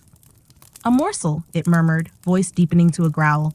"A taste, but not yet a meal." Merwin's heart clenched. "You said flesh freely given. This is what I have. It must be enough." The antlered head tilted, slow as a branch bending beneath snow. "Enough for tonight. But the grove is awake now, child of Elder Grove. It remembers the taste of debt and promise. Next moon's turning, you shall bring more, or the grove shall come to you." Fear and relief warred within her. She wanted to weep, to plead for mercy, but the thing was already drawing back into the mist. Its voice lingered like an echo in the stones. "Remember, Merwin of Eldergrove, gifts taken must be repaid, and the earth is ever hungry." The mist thickened, swallowing the figure whole. Merwin knelt alone once more within the ring of stones, the frost seeping through her cloak, into her bones. She pressed her hands to the earth, feeling its cold, patient hunger beneath her skin. Then, gathering her cloak about her shoulders, she rose and fled the grove, the tooth gone, the promise sealed anew, and the moon above watching, pale and pitiless as she vanished between the trees. The days after Merwin's second visit to the Standing Stones passed with the languid cruelty of winter's deepening hold. Snow fell in slow, silent drifts that cloaked the fields and hedgerows in white, muffling every footstep, every whispered word. Beneath this hush, life in Eldergrove pressed on. Sheep were fed in frost-bitten paddocks, children huddled by hearths with red noses and raw hands, and the old stories curled like smoke beneath the thatched roofs, never truly spoken, but always there, threading the waking world to dreams. Merwin went about her duties as if untouched by the cold or the creeping dread within her breast. She mixed salves for cracked skin, brewed tinctures for coughs, and laid her palm on fevered brows. To the villagers, she was the same quiet apprentice who had always moved like a shadow at the midwife's side. But in the hush of night, when the world beyond her shuttered window was nothing but moonlight on snow, she lay awake, feeling the weight of the bargain she had struck pressing into her ribs like a blade. Each night, she listened, for hoofbeats in the frost, for the creak of boughs bending beneath an unseen shape, for the soft rattle of her door latch. But the grove kept its silence, and the thing within did not come for her, not yet. Then came the thaw, a brief, cruel warmth that turned snow to slush and mud, releasing the scent of wet earth and rot. And with it came rumors, drifting through the village like crows gathering before a storm. A shepherd found one of his ewes dead at the forest's edge, belly slit open and empty, no blood in the snow. A child vanished on the way to gather kindling, only to return hours later, barefoot and smiling, with hair full of twigs and eyes that stared through his mother as if she were made of mist. It was the boy's return that stirred Merwin's deepest unease. She went to the family's cottage at dusk, drawn by whispers of what the child had said, or rather, what he would not say. He sat by the hearth, his feet raw and bleeding, yet he neither wept nor spoke. He only watched the flames, his lips parted in a soft, secret smile. Merwin knelt beside him, taking his small hand in hers. His skin was cold, as if the forest still clung to him like a second skin. She asked him where he had gone, what he had seen, but he only turned his eyes to hers, wide and pale as moonlit ice. "They sang to me," he said at last, his voice so soft she wondered if she'd imagined it. "They sang under the roots. They asked me to stay."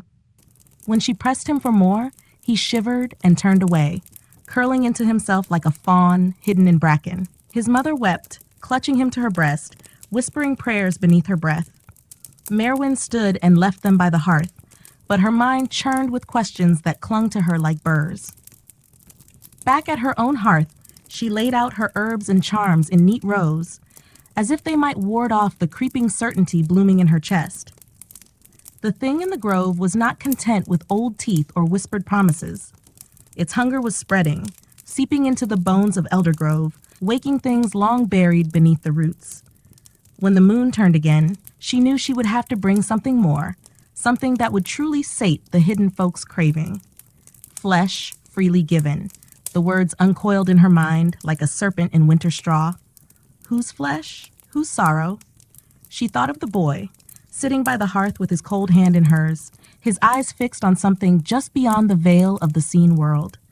She thought of old Mother Altha, frail yet breathing still, teeth falling like petals from an aging blossom. She thought of herself, her own blood, her own bone. Would that be enough? And yet, beneath her fear, another thought took root, darker, thorned with a grim resolve. If the grove wished to feed, it would not stop at her door alone. It would spread its hunger through the hedgerows, through the sheep pens and the nursery cots, until all of Eldergrove lay beneath its patient shadow. Unless she chose the offering herself. By lamplight, she turned the thought over and over like a stone in her palm. The villagers were kind folk, poor, weary, yet good-hearted in the way that simple people are. They did not deserve to be hunted in their beds, to find their children wandering home with forest soil under their nails and secrets in their mouths. She must choose. She must barter with the grove on her own terms, or watch the village she loved vanish root and branch into that cold, whispering dark. On the next dusk, she packed her basket again, this time not with herbs, but with a length of clean linen, a small carving knife, and a single white candle to light her way through the trees. She drew her cloak tight around her shoulders and stepped into the chill that bled between the last of the cottages. As she passed the threshold of the woods, the shadows seemed to lean in, greeting her like old friends. Somewhere far off, an owl called. A lonely sound that echoed through the boughs like a question waiting for its answer. She walked until the standing stones rose before her once more, pale sentinels beneath the wavering moon. She stepped into their ring and lit her candle, setting it in the frost at her feet. Its small flame flickered, throwing long, shivering shadows against the runes carved deep into granite older than any living memory. Then she knelt, placing her palm flat against the frozen earth. "Come to me," she whispered to the stones, to the grove, to the thing that waited just beyond the corner of her sight. "I have come to pay my debt." And in the hush that followed, the mist began to gather, coiling between the stones, rising like breath from an open grave, carrying with it the promise of hunger and the hush of old, forgotten bargains now remembered anew. The mist thickened around Merwin like a cloak woven of old breath and ancient secrets. Within its shifting folds, the night seemed to grow deeper, the bare branches overhead fading from sight until only the faint glimmer of her candle marked the boundary between the known world and whatever waited just beyond the stones. She knelt, her knees pressed to the frozen moss, breath spilling in pale curls through the cold. The small knife lay on the linen before her, its blade glinting faintly each time the candle flickered. She traced its edge with a trembling finger, feeling the question it posed press harder than the wind at her back. When the rustling came, that low, deliberate hush of footsteps weaving through the underbrush, Merwin did not lift her head at once. She knew the sound now, knew how the weight of its presence bent the very air around her. The antlered shape emerged from the swirl of fog like a memory made flesh, tall and still, crowned in twisted boughs, its eyes dim coals that watched her with the patient interest of something that had never known hurry or haste. "Merwin of Eldergrove," it murmured, the voice not so much spoken as laid upon her mind like frost upon a window pane. "You return again. You bring no tooth this time, no scrap of old bone. What have you brought for the grove that remembers?" She looked up, meeting its ember gaze without flinching. The fear was still there. It always would be, but behind it stood a resolve that made her spine straighten, though her knees dug deeper into the cold earth. "I bring my own flesh," she said, lifting the knife in her open palm. "Freely given. Let this be enough." A low sound rumbled through the grove, a sigh, a laugh, a murmur of leaves brushing together though the air was dead still. The shape drifted closer, its antlers brushing against a low branch that bent as if in reverence. "Yours alone?" it asked. "One life, one piece of warm marrow, to feed a hunger older than the stones? Will you offer so small a feast to quiet the roots that crave more?" Merwin felt the chill crawl higher up her spine. She pressed her thumb to the blade, drawing it just enough to sting, a single bright bead of red swelling and falling onto the linen. The earth seemed to sigh at the sight of it, the mist pulsing like a living thing. "It is mine to give," she said, "mine to decide. Take it, and leave the village untouched." The antlered figure bent lower, the coals of its eyes flaring like embers stirred by a sudden wind. She could feel its breath, if breath it had, brushing her cheek, scented of wet loam and ancient leaf rot. "Blood alone will not root out what stirs beneath," it whispered. "The grove wakens because it must. The old pact broke when men forgot to fear the dark. You bring flesh, and flesh is pleasing, but what of the memory? What of the tale?" She frowned, the cold seeping into her bones, stiffening her fingers around the knife. "What tale?" It moved then, circling her within the ring of stones, antlers casting monstrous shadows that danced across the runes. Its voice unspooled like silk drawn through thorns. "Long before your fathers fenced these fields, the grove was fed with more than bone and blood. The folk knew the stories, knew how to bind the hunger with word and witness. A tooth, a cut of skin, a lamb's bleat at the full moon. These were not enough alone. The telling bound the giving. The story sealed the pact." Merwin's breath caught. She saw it then. The truth hidden in every old whisper, every hush at the hearthside, when children's ears grew too wide. Flesh and story woven together like warp and weft, binding the hidden folk and mortal folk in a dance older than stone. "So I must tell you a tale," she said softly. The shape stopped its circling, towering over her, antlers scraping frost from the standing stone behind her back. "A tale freely given, like the flesh," it said. "Tell it true. Tell it whole. Let the grove remember through your voice, and the roots will sleep a while longer." Merwin lowered the knife, her thumb still bleeding onto the linen. She closed her eyes, summoning the stories her mother had spoken in the hush of winter nights. Scraps of half-remembered truth, riddles and warnings knotted into lullabies. "There was a woman," she began, her voice trembling at first, but growing steadier as the words fell into place. "A woman who walked into the dark wood to bargain with what dwelled there. She carried no iron, no salt, no charm, but her own name. She knelt where the stones remember the first blood spilt upon their roots. She gave her fear, she gave her hope, and the grove took her offering and fed her village in return. Fed it with sleep, with calm nights, with lambs born strong, and wheat that did not rot in the ear." The mist pulsed, drifting closer as if drawn to the sound. The antlered shape leaned in, listening, a hush falling so deep Merwin could hear her own heartbeat between each word. She told this tale to her children, and they to theirs. But when her name was lost, the tale broke apart like a wheel with no hub. And so the hunger woke again, searching for the voice that would mend what had been torn. She lifted her bleeding thumb, pressing it to the cold stone before her. Her blood smeared over the runes, dark and vivid against the pale granite. "I am that voice now," she whispered. "I give you my flesh, my fear and my telling. Let this bind us, for a while longer."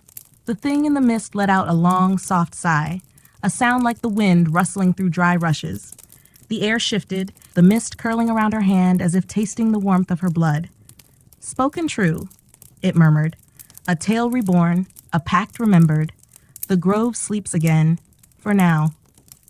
Merwin felt her limbs grow heavy as the mist closed about her, not with malice, but with the hush of a mother laying a child to bed. The antlered shape drifted backward, fading until only the candle's flicker remained to mark the boundary between her and the endless hush. When the mist was gone, Merwin knelt alone once more, her thumb still bleeding, the knife resting dull upon the linen. The stones stood silent, their runes dark and cold, but the earth beneath them seemed to breathe softer now, as if, for a time, it was sated. She rose on unsteady legs, wrapping her cloak tight about her shoulders. The forest watched her go, but did not follow, and behind her the standing stones waited, patient as old bones beneath the skin of the world, listening for the next telling, the next promise, the next cut of flesh freely given in the hush between heartbeat and dawn. The dawn that followed Merwin's third bargain broke softer than she had expected, a thin wash of gray and pale gold spilling over Eldergrove's snowbound fields. She walked home beneath its quiet light, each step heavy with the weight of the night just past. The knife lay hidden in her basket, wrapped once more in the linen now stained with her own blood. Her thumb throbbed under the rough bandage she'd tied in the hush before she left the stones behind. When she crossed the threshold of the midwife's cottage, the hearth was still cold. Her mistress, old Hilda, dozed in her chair, a shawl drawn up to her chin, mouth open in a snore that rattled like dry leaves.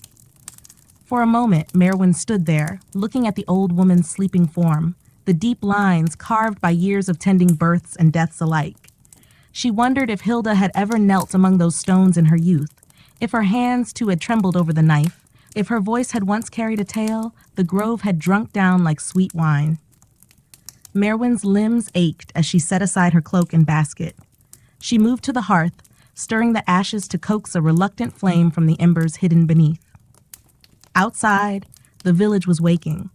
She could hear the distant bleat of sheep, the muted thump of boots on packed snow, the hush of voices trying not to break the fragile peace of the dawn. No one knew what she had done in the night, what promise her blood and voice had woven back into the roots beneath their feet. By mid-morning, villagers trickled in. A young mother with her newborn swaddled tight and fussing from a sour belly, an old man coughing up phlegm the color of damp moss, a farmhand with a festering cut that smelled of rust and earth. Merwin moved among them like a ghost made flesh, her touch gentle, her words soft. She measured herbs, tied poultices, whispered blessings she barely remembered learning. Yet beneath each word and gesture pulsed the memory of the antlered thing's voice, a hum that seemed to echo in her bones each time her gaze drifted to the tree line beyond the village. "The grove sleeps for now," it had said. For now. When the sun dipped low again and the hearth glowed bright, Merwin found a moment to slip away. She stood at the window, watching the last smear of daylight drain behind the forest's silhouette.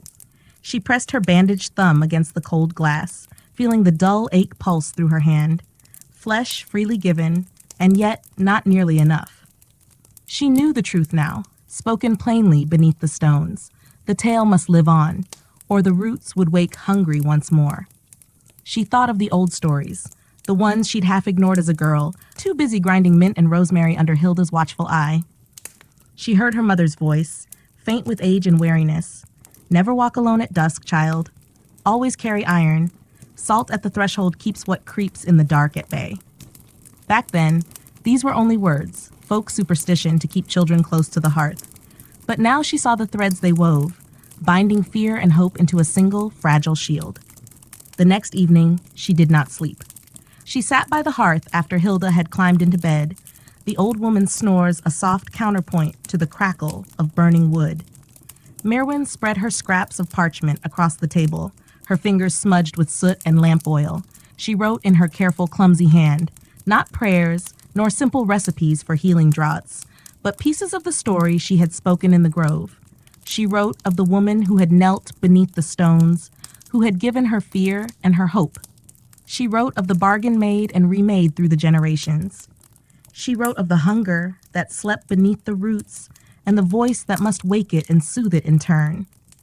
When her eyelids drooped and her quill slipped from her grasp, she laid her head on the table among the scattered pages and dreamed of standing stones ringed by mist, of antlers that brushed the stars, of a voice whispering thanks in a tongue older than her own. So the days passed, gray mornings, white fields, the hush of snowfall broken by the lowing of cattle and the creak of cartwheels. And each night, Merwin wrote more of the tale. By the end of a fortnight, she had filled a small bundle of parchment, tied with rough twine and tucked beneath her cloak like a secret heartbeat. It was not enough to write, she knew. The story must be spoken, must travel from tongue to tongue like an ember carried from one hearth to another. But how to begin? Who would listen in this age when the old fears had become nothing more than muttered charms for restless children? The answer came on a bitter morning when the midwife sent her to tend a boy with a deep cut in his foot. She found him perched on the threshold of his family's cottage, whittling a bit of scrap wood into a crude toy horse. His mother fussed inside, too busy boiling porridge to hush the wind that slipped under the door. Merwin knelt beside the boy, cleaning the wound with snow melt and binding it tight with clean linen. He winced, but did not cry, watching her with wide, curious eyes. "Does it hurt?" she asked gently. He shrugged. "Not so much." When she finished, she stayed a moment longer, tracing the shape of the toy horse in his hands. Its carved legs were rough, its head a mere suggestion of a mane and muzzle. "Would you like to hear a story while you wait?" she asked. The boy nodded, settling his chin on his knee, And so Merwin told him, not everything, not the dreadful heart of it, but the shape of the tale, the stones that remembered, the woman who bargained with the roots, the hush that fell over the forest when the pact was kept. His eyes grew wide. When she finished, he whispered, "Will you tell it again tomorrow?" "Yes," Merwin said, smoothing his hair back from his brow. "And you will tell it too when you are grown. That is how it must be." She rose, leaving him with the toy horse and a story coiled in his mind like a tiny seed. Outside, the wind rattled the bare hedges, and Merwin lifted her face to it, breathing deep the sharp bite of winter air. Somewhere beneath the roots, she knew the grove was listening, and for now it slept, dreaming of blood and words, of promises made and stories carried on cold breath through the hush of Eldergrove's endless winter dusk. Winter waned in reluctant sighs, each dawn stealing a little more frost from the hedgerows, each dusk lingering longer along the crooked lanes of Eldergrove. In these gentle thaws, puddles formed in the wheel ruts, glistening with pale reflections of bare branches overhead. Crows gathered where snow retreated, black shapes pecking at the softening earth as if teasing secrets from its thawing skin. In this half-waking world, Merwin moved among her neighbors like a drifting ghost turned shepherd of half-remembered truths. She found quiet ways to plant her tale in the hush of ordinary days. When mothers gathered at the well to trade gossip over buckets and baskets, she slipped a thread of the old pact among their words, a warning dressed as a fireside tale. When children lingered too long in the lanes at dusk, she called them close and spoke softly of stones that see and roots that listen. Some laughed, wide-eyed and eager for fright. Others frowned, glancing at the tree line with new caution. And in the hush of night, by the midwife's hearth, she stitched her tale into scraps of linen, embroidered runes and symbols she half remembered from the standing stones. She tucked these charms into pillowcases and crib corners, told the mothers to keep them near, to whisper to them when the wind rattled the shutters. Still, Merwin knew stories alone were thin shields. The hunger beneath the grove's roots might be soothed for now, but it would stir again, patient and certain as spring's thaw. And what then? Would she stand alone beneath the antlered shadow, knife at her palm, blood and tail offered up like a lamb to the stones? One morning, as mist clung low to the fields, Merwin climbed the path behind the village to a small rise crowned by a solitary yew tree. It was a place she'd gone to as a child, a secret hill where she'd once pressed her ear to the earth and pretended she could hear the world's heart beating beneath. She sat there now, cloak drawn tight, and let her thoughts sink into the hush. Below her, the thatched roofs of Eldergrove lay scattered like old bones on a blanket of frost. Smoke rose in thin gray threads from hearths where mothers stirred porridge, where fathers mended traps and nets. Somewhere near the edge of the fields, a shepherd's dog barked, a sharp echo that seemed too small to chase back the vastness of what waited in the woods beyond. Merwin closed her eyes. She thought of the antlered shape, how its coal eyes smoldered when it spoke of memory and debt. The tale binds the hunger. That was the lesson left like a thorn in her chest. But who would speak when she was gone? Who would bleed when her blood was spent? Her thoughts turned then to old Hilda, her mistress who now dozed more than she worked, whose hands trembled too much to grind the simplest poultice. In Hilda's time, there must have been tellings too, bargains whispered over swaddling cloth and grave dirt alike. But if Hilda had given her flesh, her story, she had never spoken of it to Merwin. And that silence had nearly broken the chain. She could not let that silence settle again like snow covering the stones. Resolved, Merwin rose from the yew hill and made her way back through the thawing lanes. That evening, when the fire was banked and the old midwife snored in her chair, Merwin knelt at her side and took her hand, that veined, knotted hand that had pulled so many lives into this world, only to watch them leave it in time. She whispered her tale into Hilda's sleep. She told of the standing stones and the shape crowned in branches. She spoke of the boy at the hearth with twigs in his hair, of the tooth laid on cold granite, of her own thumb split to feed the roots. And though the old woman did not stir, Merwin felt a weight lift with every word spoken aloud, as if the telling itself stitched the broken threads tighter. Afterward, she went to her pallet by the hearth, pulling her cloak about her shoulders. The fire crackled, an old log giving way with a sigh of sparks. Merwin closed her eyes, but her mind roamed still, drifting down frost-hardened lanes to the stones where her voice had bound hunger with a promise. She wondered if the thing in the mist dreamt of her now, if its coal eyes flared open when she spoke its name, if its antlers scraped the edge of sleep like a branch tapping a shutter. Dawn found her there, half waking, half dreaming, the midwife's snores replaced by the creak of the door swinging wide. It was only young Tomlin, the cooper's boy, come with a bloodied hand from a slipped chisel. Merwin roused herself, took his wrist in hers, and cleaned the cut while he sniffed against tears. "Did it hurt?" she asked, as she always did. He nodded, cheeks blotched red. "Will it heal?" "It will," she promised, binding the wound neat and firm. Then she pressed a fingertip to his brow. "But mind you, Tomlin, never wander near the stones at dusk. There's old promises there and old things that listen when you think no one does."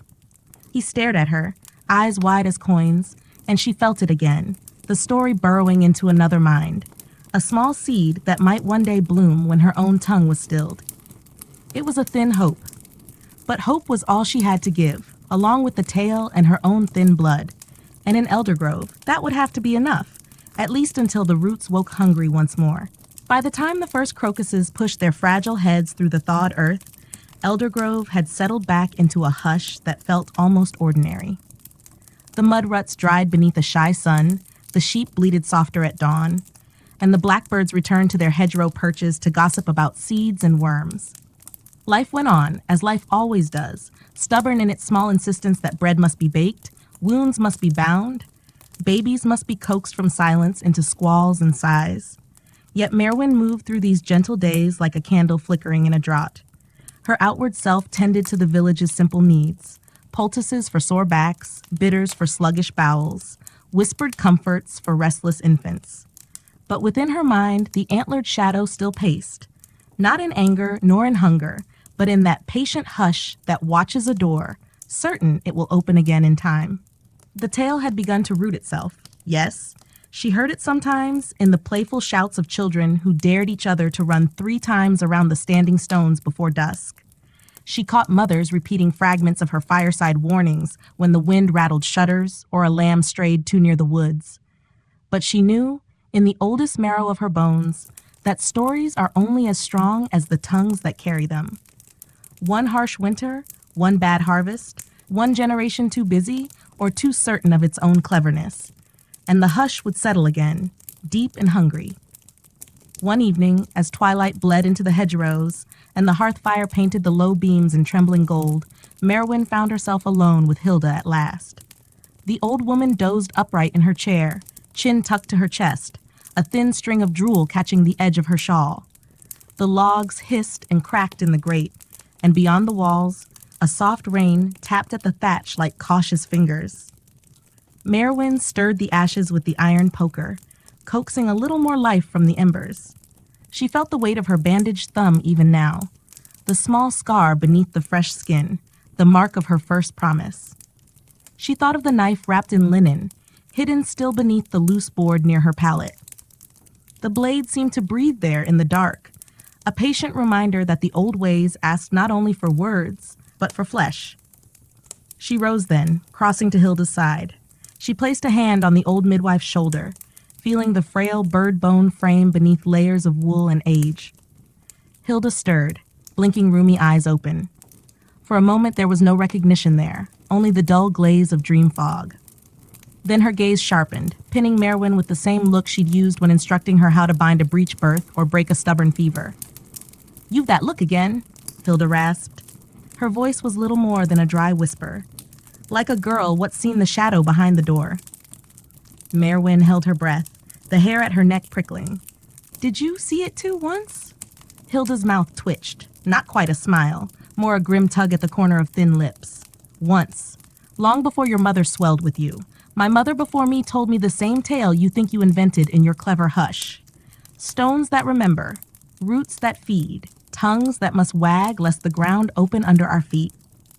Merwin dropped to her knees at Hilda's side, seizing the frail hand that smelled faintly of camphor and ashes. "Why did you never tell me? Why did no one speak of it plain?" Hilda's eyes fluttered shut. Her breathing rasped like a broom over old thatch. We do speak, just not in the way you think, child. We speak in the hush at birth, in the hush at death, in the hush when the fields go fallow and the lamb's gone missing. It's not always a tale at the hearth. Sometimes it's the way a mother calls her child in before dusk. Sometimes it's salt at the sill or the iron nail hidden in the lintel. But the tale breaks when folk forget the hush has teeth. A shudder passed through Merwin then. Not fear, exactly, but the cold certainty that the roots beneath Eldergrove did not slumber because they were beaten, but because they were soothed. And if ever the hush faltered, if the telling failed, those roots would crawl up through floorboards and door cracks alike, hungry for what had been promised. Hilda's hand tightened in hers, surprisingly strong for bone so brittle. Listen to me, girl, she rasped. When I'm gone, and I'll be gone soon enough, you keep the hush alive. Speak it plain when you must, soft when you can. Bleed if you have to. The grove listens. It always has. They stayed that way for a long while, Merwin kneeling by the old woman's side, the rain tapping gentle secrets into the thatch overhead. At length, Hilda's breath evened into the shallow rise and fall of true sleep. Merwin let the frail hand slip free and rose to bank the fire once more. That night she did not sleep. Instead, she sat at the low table, scraps of linen and parchment before her, the quill in her hand scratching slow runes under the guttering candle. Not all who would come after her could carry the story on their tongue, but perhaps they might carry it stitched into a hem, pressed into a charm beneath a pillow, hidden in a whispered blessing over cradle and coffin alike. When dawn slipped pale fingers through the cracks in the shutters, Merwin closed her eyes at last. She dreamt of roots twining gently about her wrists, not to drag her down, but to hold her steady. A promise murmured back to her in the hush of earth and stone. The tale endures, so the hunger sleeps.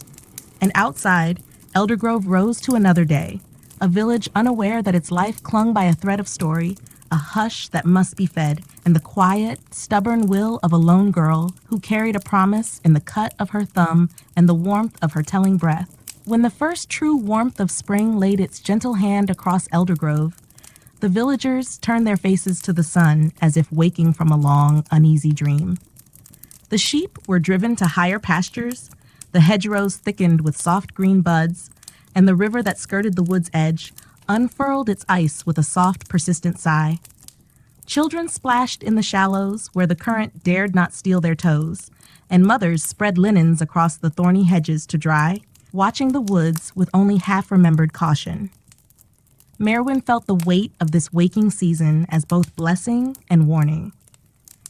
Each day brought new signs that life would press on as it always had, the restless churn of the year that makes people believe they are masters of their land, free from the old hush crouches just beyond the edge of tilled soil. She still kept her vigil in quiet ways. When the moon rose fat and pale above the fields, she walked the lanes to whisper at thresholds, tucking charms of knotted thread and thorn beneath door lintels. When the midwife's chores gave her leave, she lingered near the children who played at the tree line, drawing them close with gentle stories and old songs. And when she could, she added new runes to the scraps of linen hidden beneath floorboards and bundled into cradles, small threads in a web she dared hope might hold when her own voice fell silent one day. It was on one such evening, as dusk bled through the tangled woods and shadows reached long fingers across the pasture gates, that Merwin found herself once more at the edge of the standing stones. She had not meant to come, not truly, but her steps had carried her along the sheep track almost of their own will.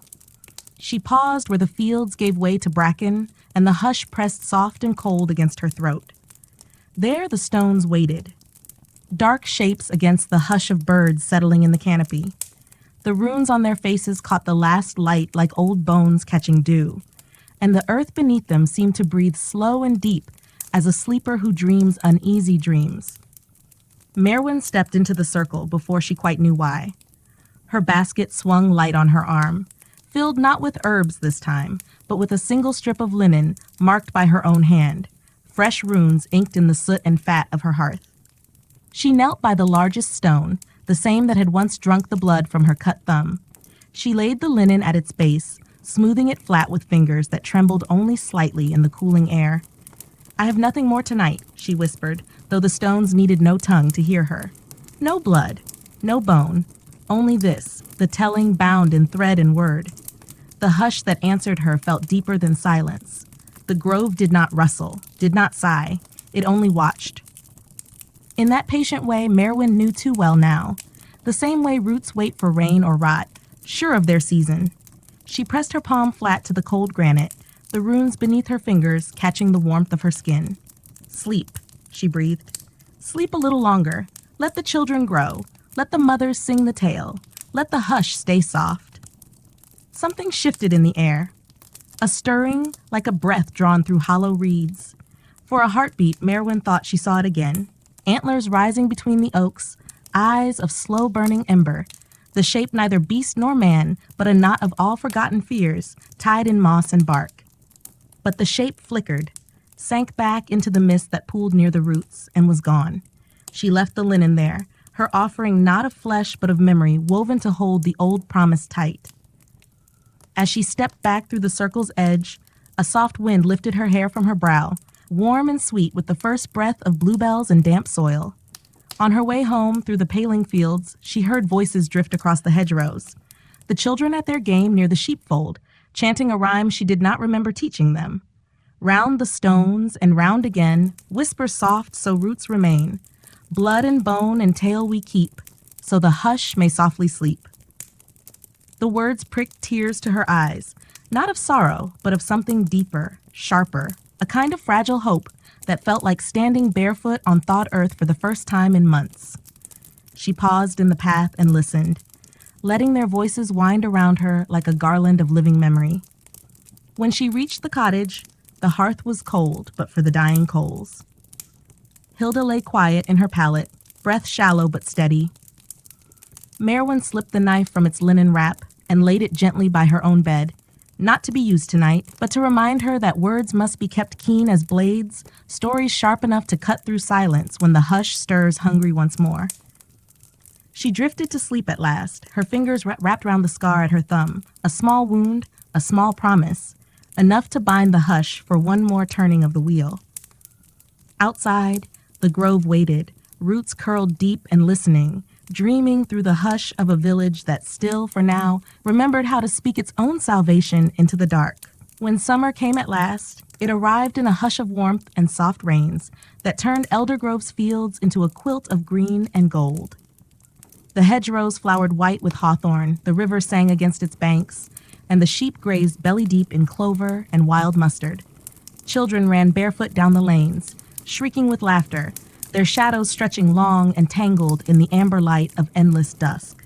To the unknowing eye, the village seemed untouched by any darkness older than the turn of the sun and the churn of the plow. But Merwin knew better. She felt the hush beneath every footstep along the paths that threaded through bracken and gorse. She heard it at the edge of laughter, like a note of low thunder far off behind a fair sky. By day, she busied her hands with the honest tasks of a healer's apprentice, drying marigold blossoms on the thatch, brewing tinctures of mint and nettle, tending the wounds of children who scraped their knees on sun-baked stones. Her herbs swung from the cottage eaves in fragrant clusters that hummed with bees, come to sip what sweetness they could. Each bundle carried a secret too, a slip of linen marked with her runes, stitched deep among stems and petals, small charms to keep the hush from wandering past doorways unwelcome. At night, when the village folded into its patchwork of candlelit windows and snoring hearths, Merwin kept watch by her own small flame. Sometimes she stitched by its flicker, adding fresh signs to the cloths that would hide beneath pillows and lintels. Sometimes she only sat, thumb pressed to the faint scar at its tip, listening for the soft rustle that might mean the hush had grown restless once more. It was on such a night, when the moon rode low and swollen above the hedges, that a knock came at her door. Soft at first, then insistent as a breeze that will not be barred. She rose, gathering her shawl close, and unlatched the heavy oak. There on the threshold stood young Etta, the miller's wife, her braid uncoiled down her shoulder, eyes wide and gleaming in the moonlight. "Merwin," she whispered, though no one else was near enough to hear. "It's the child. He talks in his sleep. He says things I do not know, things I wish I did not hear.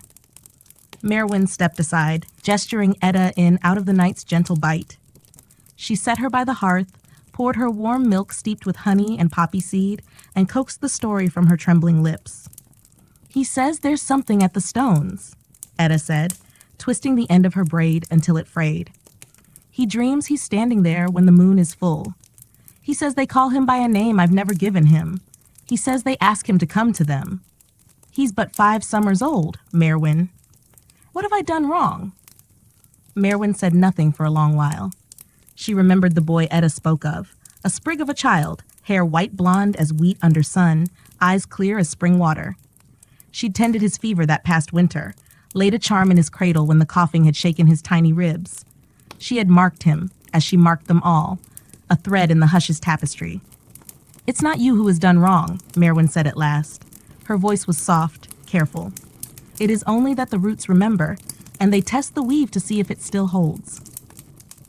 Etta stared, uncomprehending, but too weary to protest. Merwin rose and fetched a scrap of clean linen. She sat by the hearth's guttering glow and took up her needle once more. Slow, steady stitches pulled a curve of runes into the cloth, words older than the river's course, older than the stones themselves. When it was done, she pressed the charm into Etta's hand. Lay this beneath his pillow tonight, she said, and every night until the moon is new again. If he speaks in dreams, do not hush him. Let the tale pass his lips, but tell him nothing more. When he wakes, give him milk sweetened with honey, and tell him the stones are only stones so long as we remember they watch us as we watch them. Etta wept then, not from fear, but from the small relief of being told what must be done. She left before dawn, the charm folded tight in her apron pocket, the hush settling behind her like a soft closing door. Merwin did not sleep. She sat by the hearth and watched the coals sigh themselves to ash. In her mind, she pictured the boy dreaming beneath his mother's thatched roof, his tiny body curled like a seedling in dark soil, his tongue shaping old names the village had nearly forgotten. When the first bird called in the hedgerow, Merwin rose and drew her cloak around her shoulders. She stepped into the chill gray before dawn and walked the lane alone, her bare feet brushing dew from the grass. She did not stop until she stood once more within the ring of stones, their granite faces slick with night sweat. There she knelt, pressing her palms to the earth that pulsed slow and patient beneath her skin. Not yet, she whispered into the hush. You shall not have him. Not yet. Above her, the moon sank lower through the branches, pale as old bone. The hush stirred but did not answer, content for now to listen while the roots twined deeper into the telling that kept them sleeping just a while longer in the soft cradle of Elder Grove's fleeting summer dusk. Under the pallid glow of a new moon, the villagers of Hallowick found themselves huddled within the confines of their timbered hall, its beams groaning under the weight of so many anxious souls pressed together. Word had spread that the dark riders, those spectral hunters said to roam the forest edge when the wind sowed low, had been glimpsed once more. An old shepherd, whose name few remembered, but whose eyes still glimmered with a youth long lost, had come stumbling into the village square at dawn, mumbling of hoofbeats that made no sound upon the frozen ground, and of hounds whose breath steamed like forged smoke. Though most claimed disbelief, each person there felt the hush that settled in their chest when the world outside grew too still. And so they gathered, like frightened fowl, seeking warmth in proximity and comfort in the ancient tales whispered from trembling lips. It was an unspoken truth among them that telling a story could stave off the darkness, if only for a little while.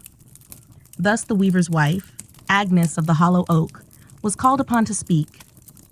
She had grown up among the oldest folk of the forest's fringe, where the old tongue lingered in lullabies and charms scribbled behind hearthstones.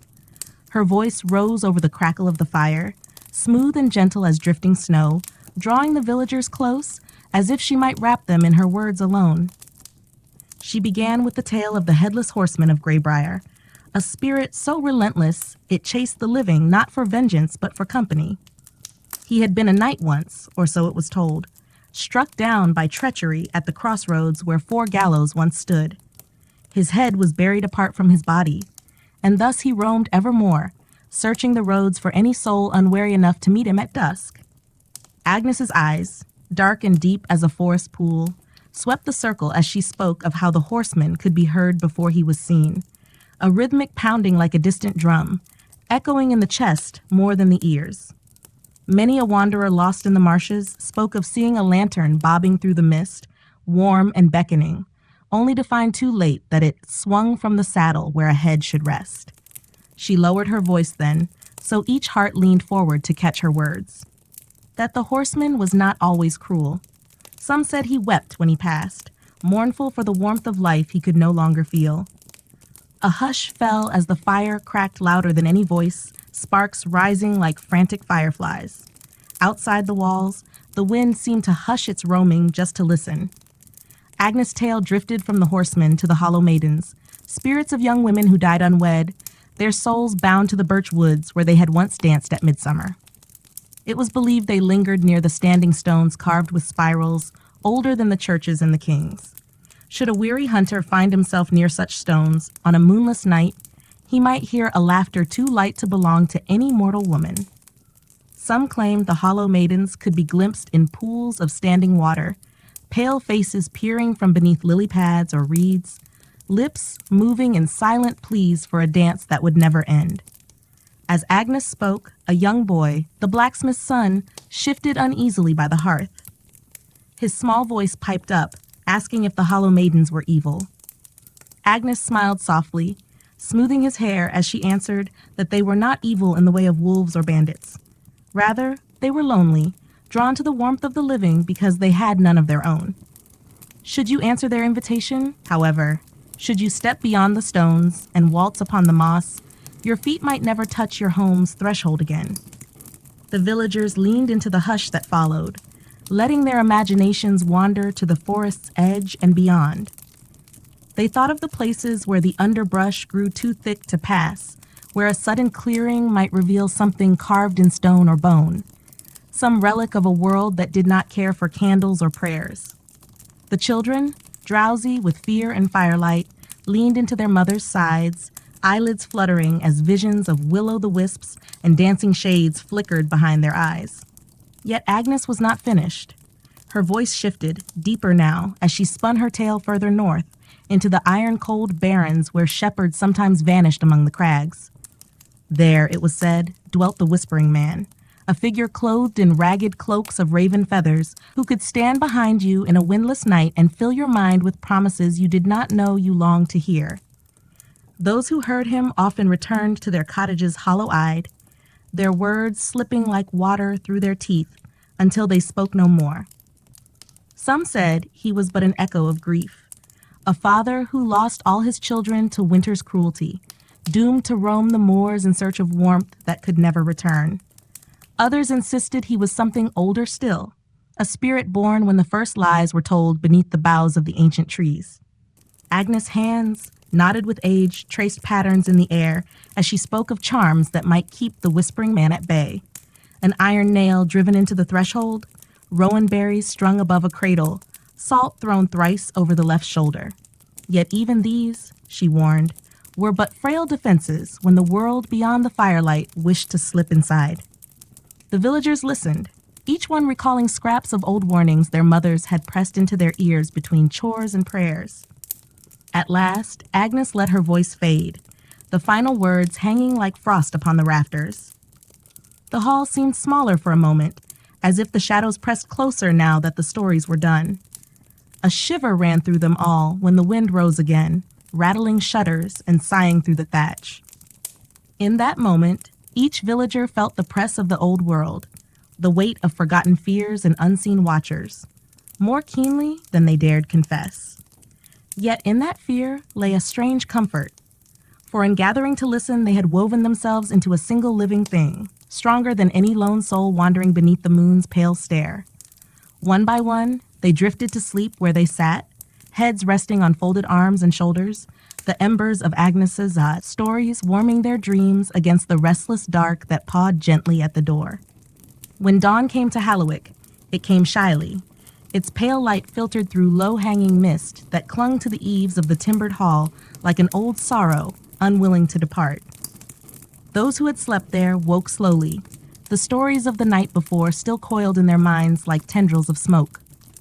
Some rose to the soft sound of Agnes humming by the hearth, where she stirred a pot of thin porridge and spoke to no one at all, her thoughts wandering through brambles of memory and old rhyme. Outside, the village breathed a wary sigh. The sight of the sun, though faint and half-veiled, was a balm, though no one truly trusted it would banish what the night had brought. For even as they went about their morning tasks, mending fences, feeding livestock, patching leaks in thatch, each pair of eyes flickered toward the edge of the forest, where the trees gathered like conspirators and shadows moved in ways that might have only been wind. It was the cooper's daughter, mild of voice and gentle of step, who first noticed the footprints near the well. Small prints, bare and narrow, pressing deep into the mud as if they had come from nowhere and led nowhere at all. She called to her father, who came at once, and together they traced the trail in uneasy silence. The prince wove between the cottages and stopped at the threshold of the old church, where the door, swollen with damp, had not been opened for many seasons. Inside that church, the air was close and smelled of forgotten prayers. The villagers had long abandoned it when the new chapel was raised closer to the square, leaving behind only warped pews and an altar that bore marks of ancient hands. Some claim the old church was built upon a stone circle, its foundations sunk deep into the bones of older faiths, though none dared test such tales with spade or chisel. Word spread quickly. The footprints, so light and childlike, became the hush upon every tongue. Some whispered of the hollow maidens wandering beyond their stones. Others muttered of changelings, those pale imitations left behind when the fair folk stole a child from her cradle. And there were those, like Agnes, who simply watched the doorway of the church, who, as if waiting for a shape to appear, cloaked in dusk even beneath the sun. By afternoon, a small knot of villagers gathered near the church's door. None wished to step inside first, though each felt the pull of curiosity, that same ancient hunger that makes a hand lift the veil despite the trembling heart.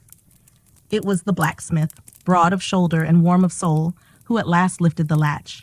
The door groaned, a voice of wood and iron, and the smell within drifted out like a sigh too long kept.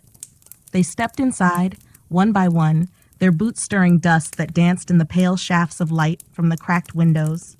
They found no child there, no hollow maiden or changeling, no ghostly shape waiting to greet them with hollow eyes. But near the altar, they found a scattering of feathers, dark as crow's wings, and beside them a single sprig of rowan, red berries still bright against the cold stone. Agnes, standing at the rear of the gathering, pressed her lips together. She bent to lift the rowan, turning it over in her palm. Her fingers trembled only slightly, for she knew the stories well enough. Rowan was protection, an old ward against ill fortune and wandering spirits. But when found within a place already abandoned to silence and dust, it became a message, a sign that something had been kept at bay, or perhaps lured in. The blacksmith crossed himself and muttered a prayer to the Virgin, though the sound of it seemed to shrink within the stone walls, unheard or unheeded by whatever lingered beyond them. The cooper's daughter, too, knelt to gather the feathers, folding them carefully into her apron as if they might yet speak if pressed close to her heart.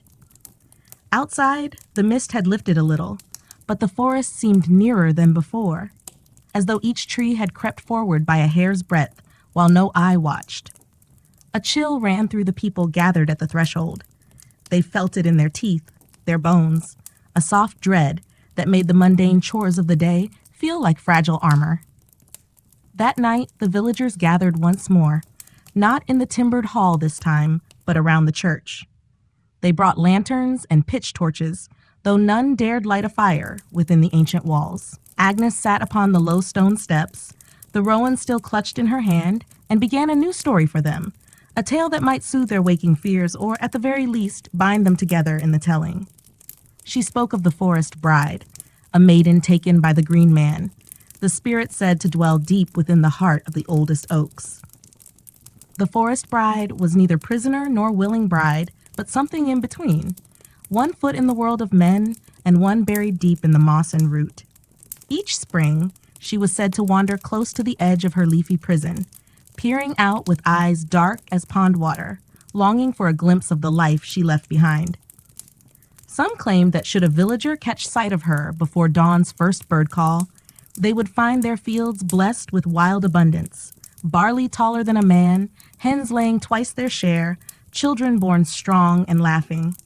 But if they spoke to her, if they offered a hand or called her name, then the green man would come, stepping silent upon the forest floor, to reclaim what was his and take another in her stead. Agnes' voice wrapped the villagers in a hush, her words soft as the drifting fog that crept once more along the ground. The lanterns flickered, shadows leaping like startled deer upon the crumbling stones.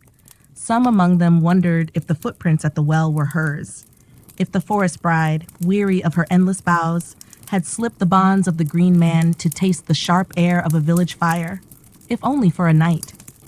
They watched the edge of the trees as the story drew on, listening for the crack of twig or sigh of leaves that might herald her passing. But the forest held its secrets close, and in that ancient hush, the villagers clutched their lanterns tighter and leaned into one another's warmth, waiting for the dawn to come again, however pale its promise might be. The night deepened as they kept their vigil by the old church, the circle of lanterns trembling in the slow breath of the forest wind. The villagers sat in uneasy clusters, shoulder to shoulder on the cold stones, eyes drifting from the shifting tree line to the dark mouth of the church door. Even the bravest among them spoke little, as if each word might drift too far into the night and find ears they could not see. Agnes, her shawl pulled tight around her bent shoulders, spoke quietly to those nearest her, a low murmur of charms and half-remembered prayers. She reminded the cooper's daughter to keep the rowan sprig close, tucked into the string of her apron where the berries pressed warm against her palm. She murmured to the blacksmith that iron in his pocket would guard his dreams, though he only nodded, his broad hand wrapped around the haft of a hammer he'd brought more out of habit than faith. Hours passed in the hush of the gathering. The moon crept higher behind thin clouds, its pale light pooling like water upon the mossy stones. Some among them nodded into half-sleep, heads dipping forward before jerking awake with a gasp, each time certain they'd heard a footstep in the undergrowth. Each time, there was nothing but the sigh of the branches, the faint complaint of an owl somewhere unseen. It was the miller's boy, restless and thin as a willow branch, who rose first. His young mind, still half caught in the swirling stories Agnes had woven, was braver than his small frame suggested. He stepped away from the circle of lanterns, feet soft upon the damp grass, and peered through the veil of mist toward the forest edge. There he saw her. At least he would say so later, when the grown folk questioned him with tight voices and eyes wide with dread. A figure, slight and pale, her hair a drifting shadow around her shoulders, her feet bare and quiet upon the cold ground.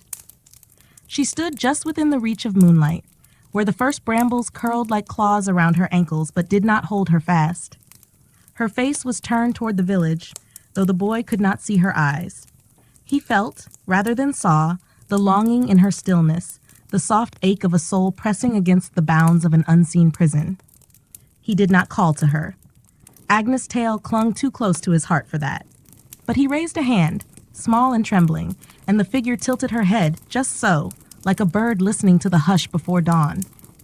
Then she lifted a hand in turn, a pale echo of his own gesture, before stepping backward, dissolving into the mist and shadow as though she'd never been.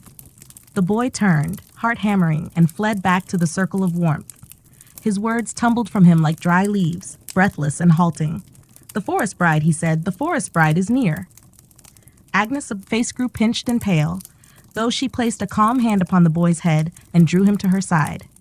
Around them, the villagers stirred uneasily, their lanterns lifting higher, as if light alone might catch the drifting spirit and anchor her here among the living. But Agnes knew better. Some things did not wish to be caught. Some things belonged to deeper roots and older shadows. She leaned close to the boy's ear and asked him what he had seen. He described the sorrow in the figure's stillness, the soft reach of her hand, the silence that pressed against his chest like a winter's breath. Agnes closed her eyes at that and whispered an old word, a name she had not spoken since her own mother rocked her by the hearth and warned her never to follow the songs that rose from the birch grove at dusk. One by one, the villagers dimmed their lanterns. The cold deepened as the moon rode higher still, silvering the thatch of the church roof and glinting in the blacksmith's hammer. The cooper's daughter clutched her rowan tight, the berries bruising beneath her fingers. Mothers gathered their children onto their laps, wrapping cloaks around thin shoulders and murmuring soft promises that dawn was near, that no spirit could cross the warmth of a mother's arms. Agnes' voice rose again, softer now, not in tale but in lullaby. She sang in the old tongue, words like river stones, worn smooth by generations of lips. A song for safe sleep, for quiet bones, for keeping the forest sighs at the edge of the firelight. Her voice trembled on the cold air, drifting up to the bare rafters of the church porch and out to the brambles where the forest bride might listen still. Some among them wept quietly, not from fear, but from the strange comfort that only a story half believed can bring. In that hush, even the trees seemed to lean in to hear. The boy curled against Agnes's side, his eyes slipping shut, dreams pressing gentle upon his lids. The villagers breathed together, their fear twined with hope like threads in an old tapestry, fragile yet strong enough to bind them for another night. And outside, beyond the lantern's reach, the forest bride lingered where moss and root tangled deep. She watched with eyes dark as peat bogs, her breath a wisp upon the cold air. Around her, the trees shifted as though to shelter her slender shape. She pressed one pale hand to the rough bark of an ancient oak, its skin slick with moonlight, and whispered her longing into the hollow where roots met earth. Somewhere far off, an unseen stag stamped the ground, antlers brushing frost from low boughs. By the time the first bird called, shrill and sweet into the ragged hush, the forest bride was gone. The villagers stirred at the sound, lifting sleepy heads to the soft silver of dawn.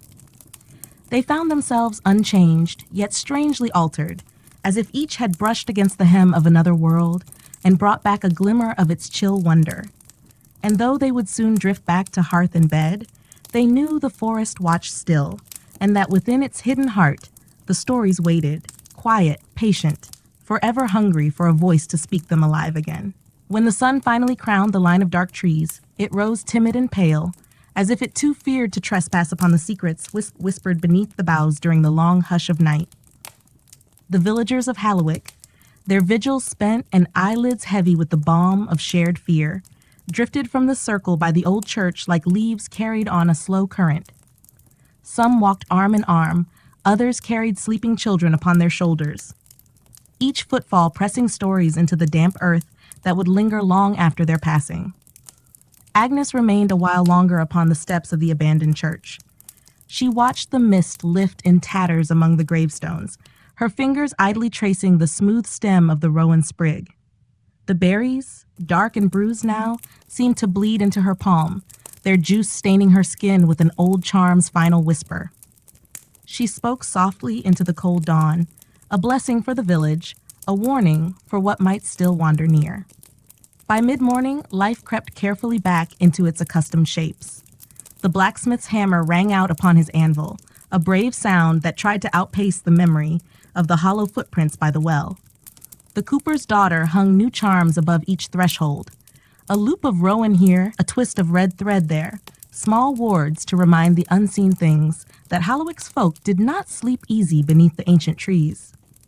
Children, restless despite their parents' wary eyes, gathered near the edge of the wood, peering into the shifting green where the undergrowth swallowed the sunlight whole. They dared each other to step between the first trees, to stand upon the narrow deer paths that snaked deeper than daylight could reach. Each laugh was too bright, too loud, like a spark cast into dry straw, but no harm came of it, yet. At the heart of the village, beside the well where the footprints had begun, Agnes spoke with the elders. They debated whether to leave an offering, milk, bread, a ribbon of cloth, at the old standing stones beyond the birch grove. Some scoffed at the thought, claiming that such things were best left to stories and children's fright. But others, with more lines upon their faces and more winters in their bones, argued that respect for old things was wiser than scorn. And so, as the sun slipped toward its cold noon height, a small procession wound its way past the frost-browned fields and into the fringe of the forest. Agnes led them, wrapped in her faded shawl, the rowan branch now bound to a little bundle of barley and cream. Behind her, the cooper's daughter carried a jug of milk, its clay lip chipped from years of kitchen use, but now polished bright with care. The blacksmith came too, a loaf of rye bread wrapped in coarse cloth held gently in hands more used to iron than crumb. They did not speak as they crossed beneath the birch canopy. The pale trees creaked and whispered above them, sighing like old wives gossiping from cottage doorways. Somewhere deeper within, a wood pigeon cooed, its voice soft and hollow as a lullaby. When they reached the standing stones, 3 moss-clad monoliths leaning like weary elders into each other, Agnes paused. She set the offering down upon the flat stone at the center, where once, they said, fire had burned to call forth blessings upon the spring sowing. Now there was only the hush of leaf and bird, and the feeling that 100 unseen eyes might be watching from burrow and bough. She spoke no spell aloud, only bowed her head and let her breath mingle with the crisp air, her thoughts winding through the old words she kept locked behind her teeth. The cooper's daughter poured the milk, slow and steady, until it pooled upon the stone, seeping into cracks worn by centuries of rain and frost. The blacksmith placed the loaf beside the barley, his broad shoulders bent in a gesture that was not quite prayer and not quite plea. When it was done, they stepped back, and the forest seemed to lean closer, branches swaying without wind, as if to listen for what promise had been made. On the walk back, they spoke in low murmurs of what might come next, whether the footprints would return, whether the forest bride would slip once more from moss to moonlight, whether the whispering man still lingered among the bracken and frost. But there was comfort, too, in the simple fact of the gift left behind. A small kindness to the old world that pressed close to their windows each night, a bargain whispered in milk and bread and berry. That evening, as the sun bled red through the boughs and the first chill crept into the hearthstones, Hallowig felt different, fragile yet fiercely alive. Lanterns glowed in every window, their flicker echoing Agnes's stories, each flame a promise that no dark rider or hollow maiden would find only silence waiting at the door. Mothers drew their children close, fathers barred shutters and murmured charms once mocked and now remembered. And Agnes, weary but at peace, settled by her own hearth, the last ember of the rowan branch laid gently upon the coals. She watched the flames take it, saw the thin smoke coil like a final word drifting toward the chimney's throat. She closed her eyes and listened, not for footsteps nor whispering winds, but for the quiet heartbeat of a village that still remembered how to gather close when the night grew long. Outside, beyond the low walls and mossy roofs, the forest waited, ancient, patient, and forever listening. It would wait for another footstep, another hush of breath, another tale spun by firelight. And the people of Hallowig, bound together by story and fear and fragile hope, would be ready, lanterns lit, charms hung, hearts steady beneath the restless boughs. So the old world turned, and the dark riders watched, and the whispering winds carried secrets through the branches, seeking always the next voice willing to listen and to tell.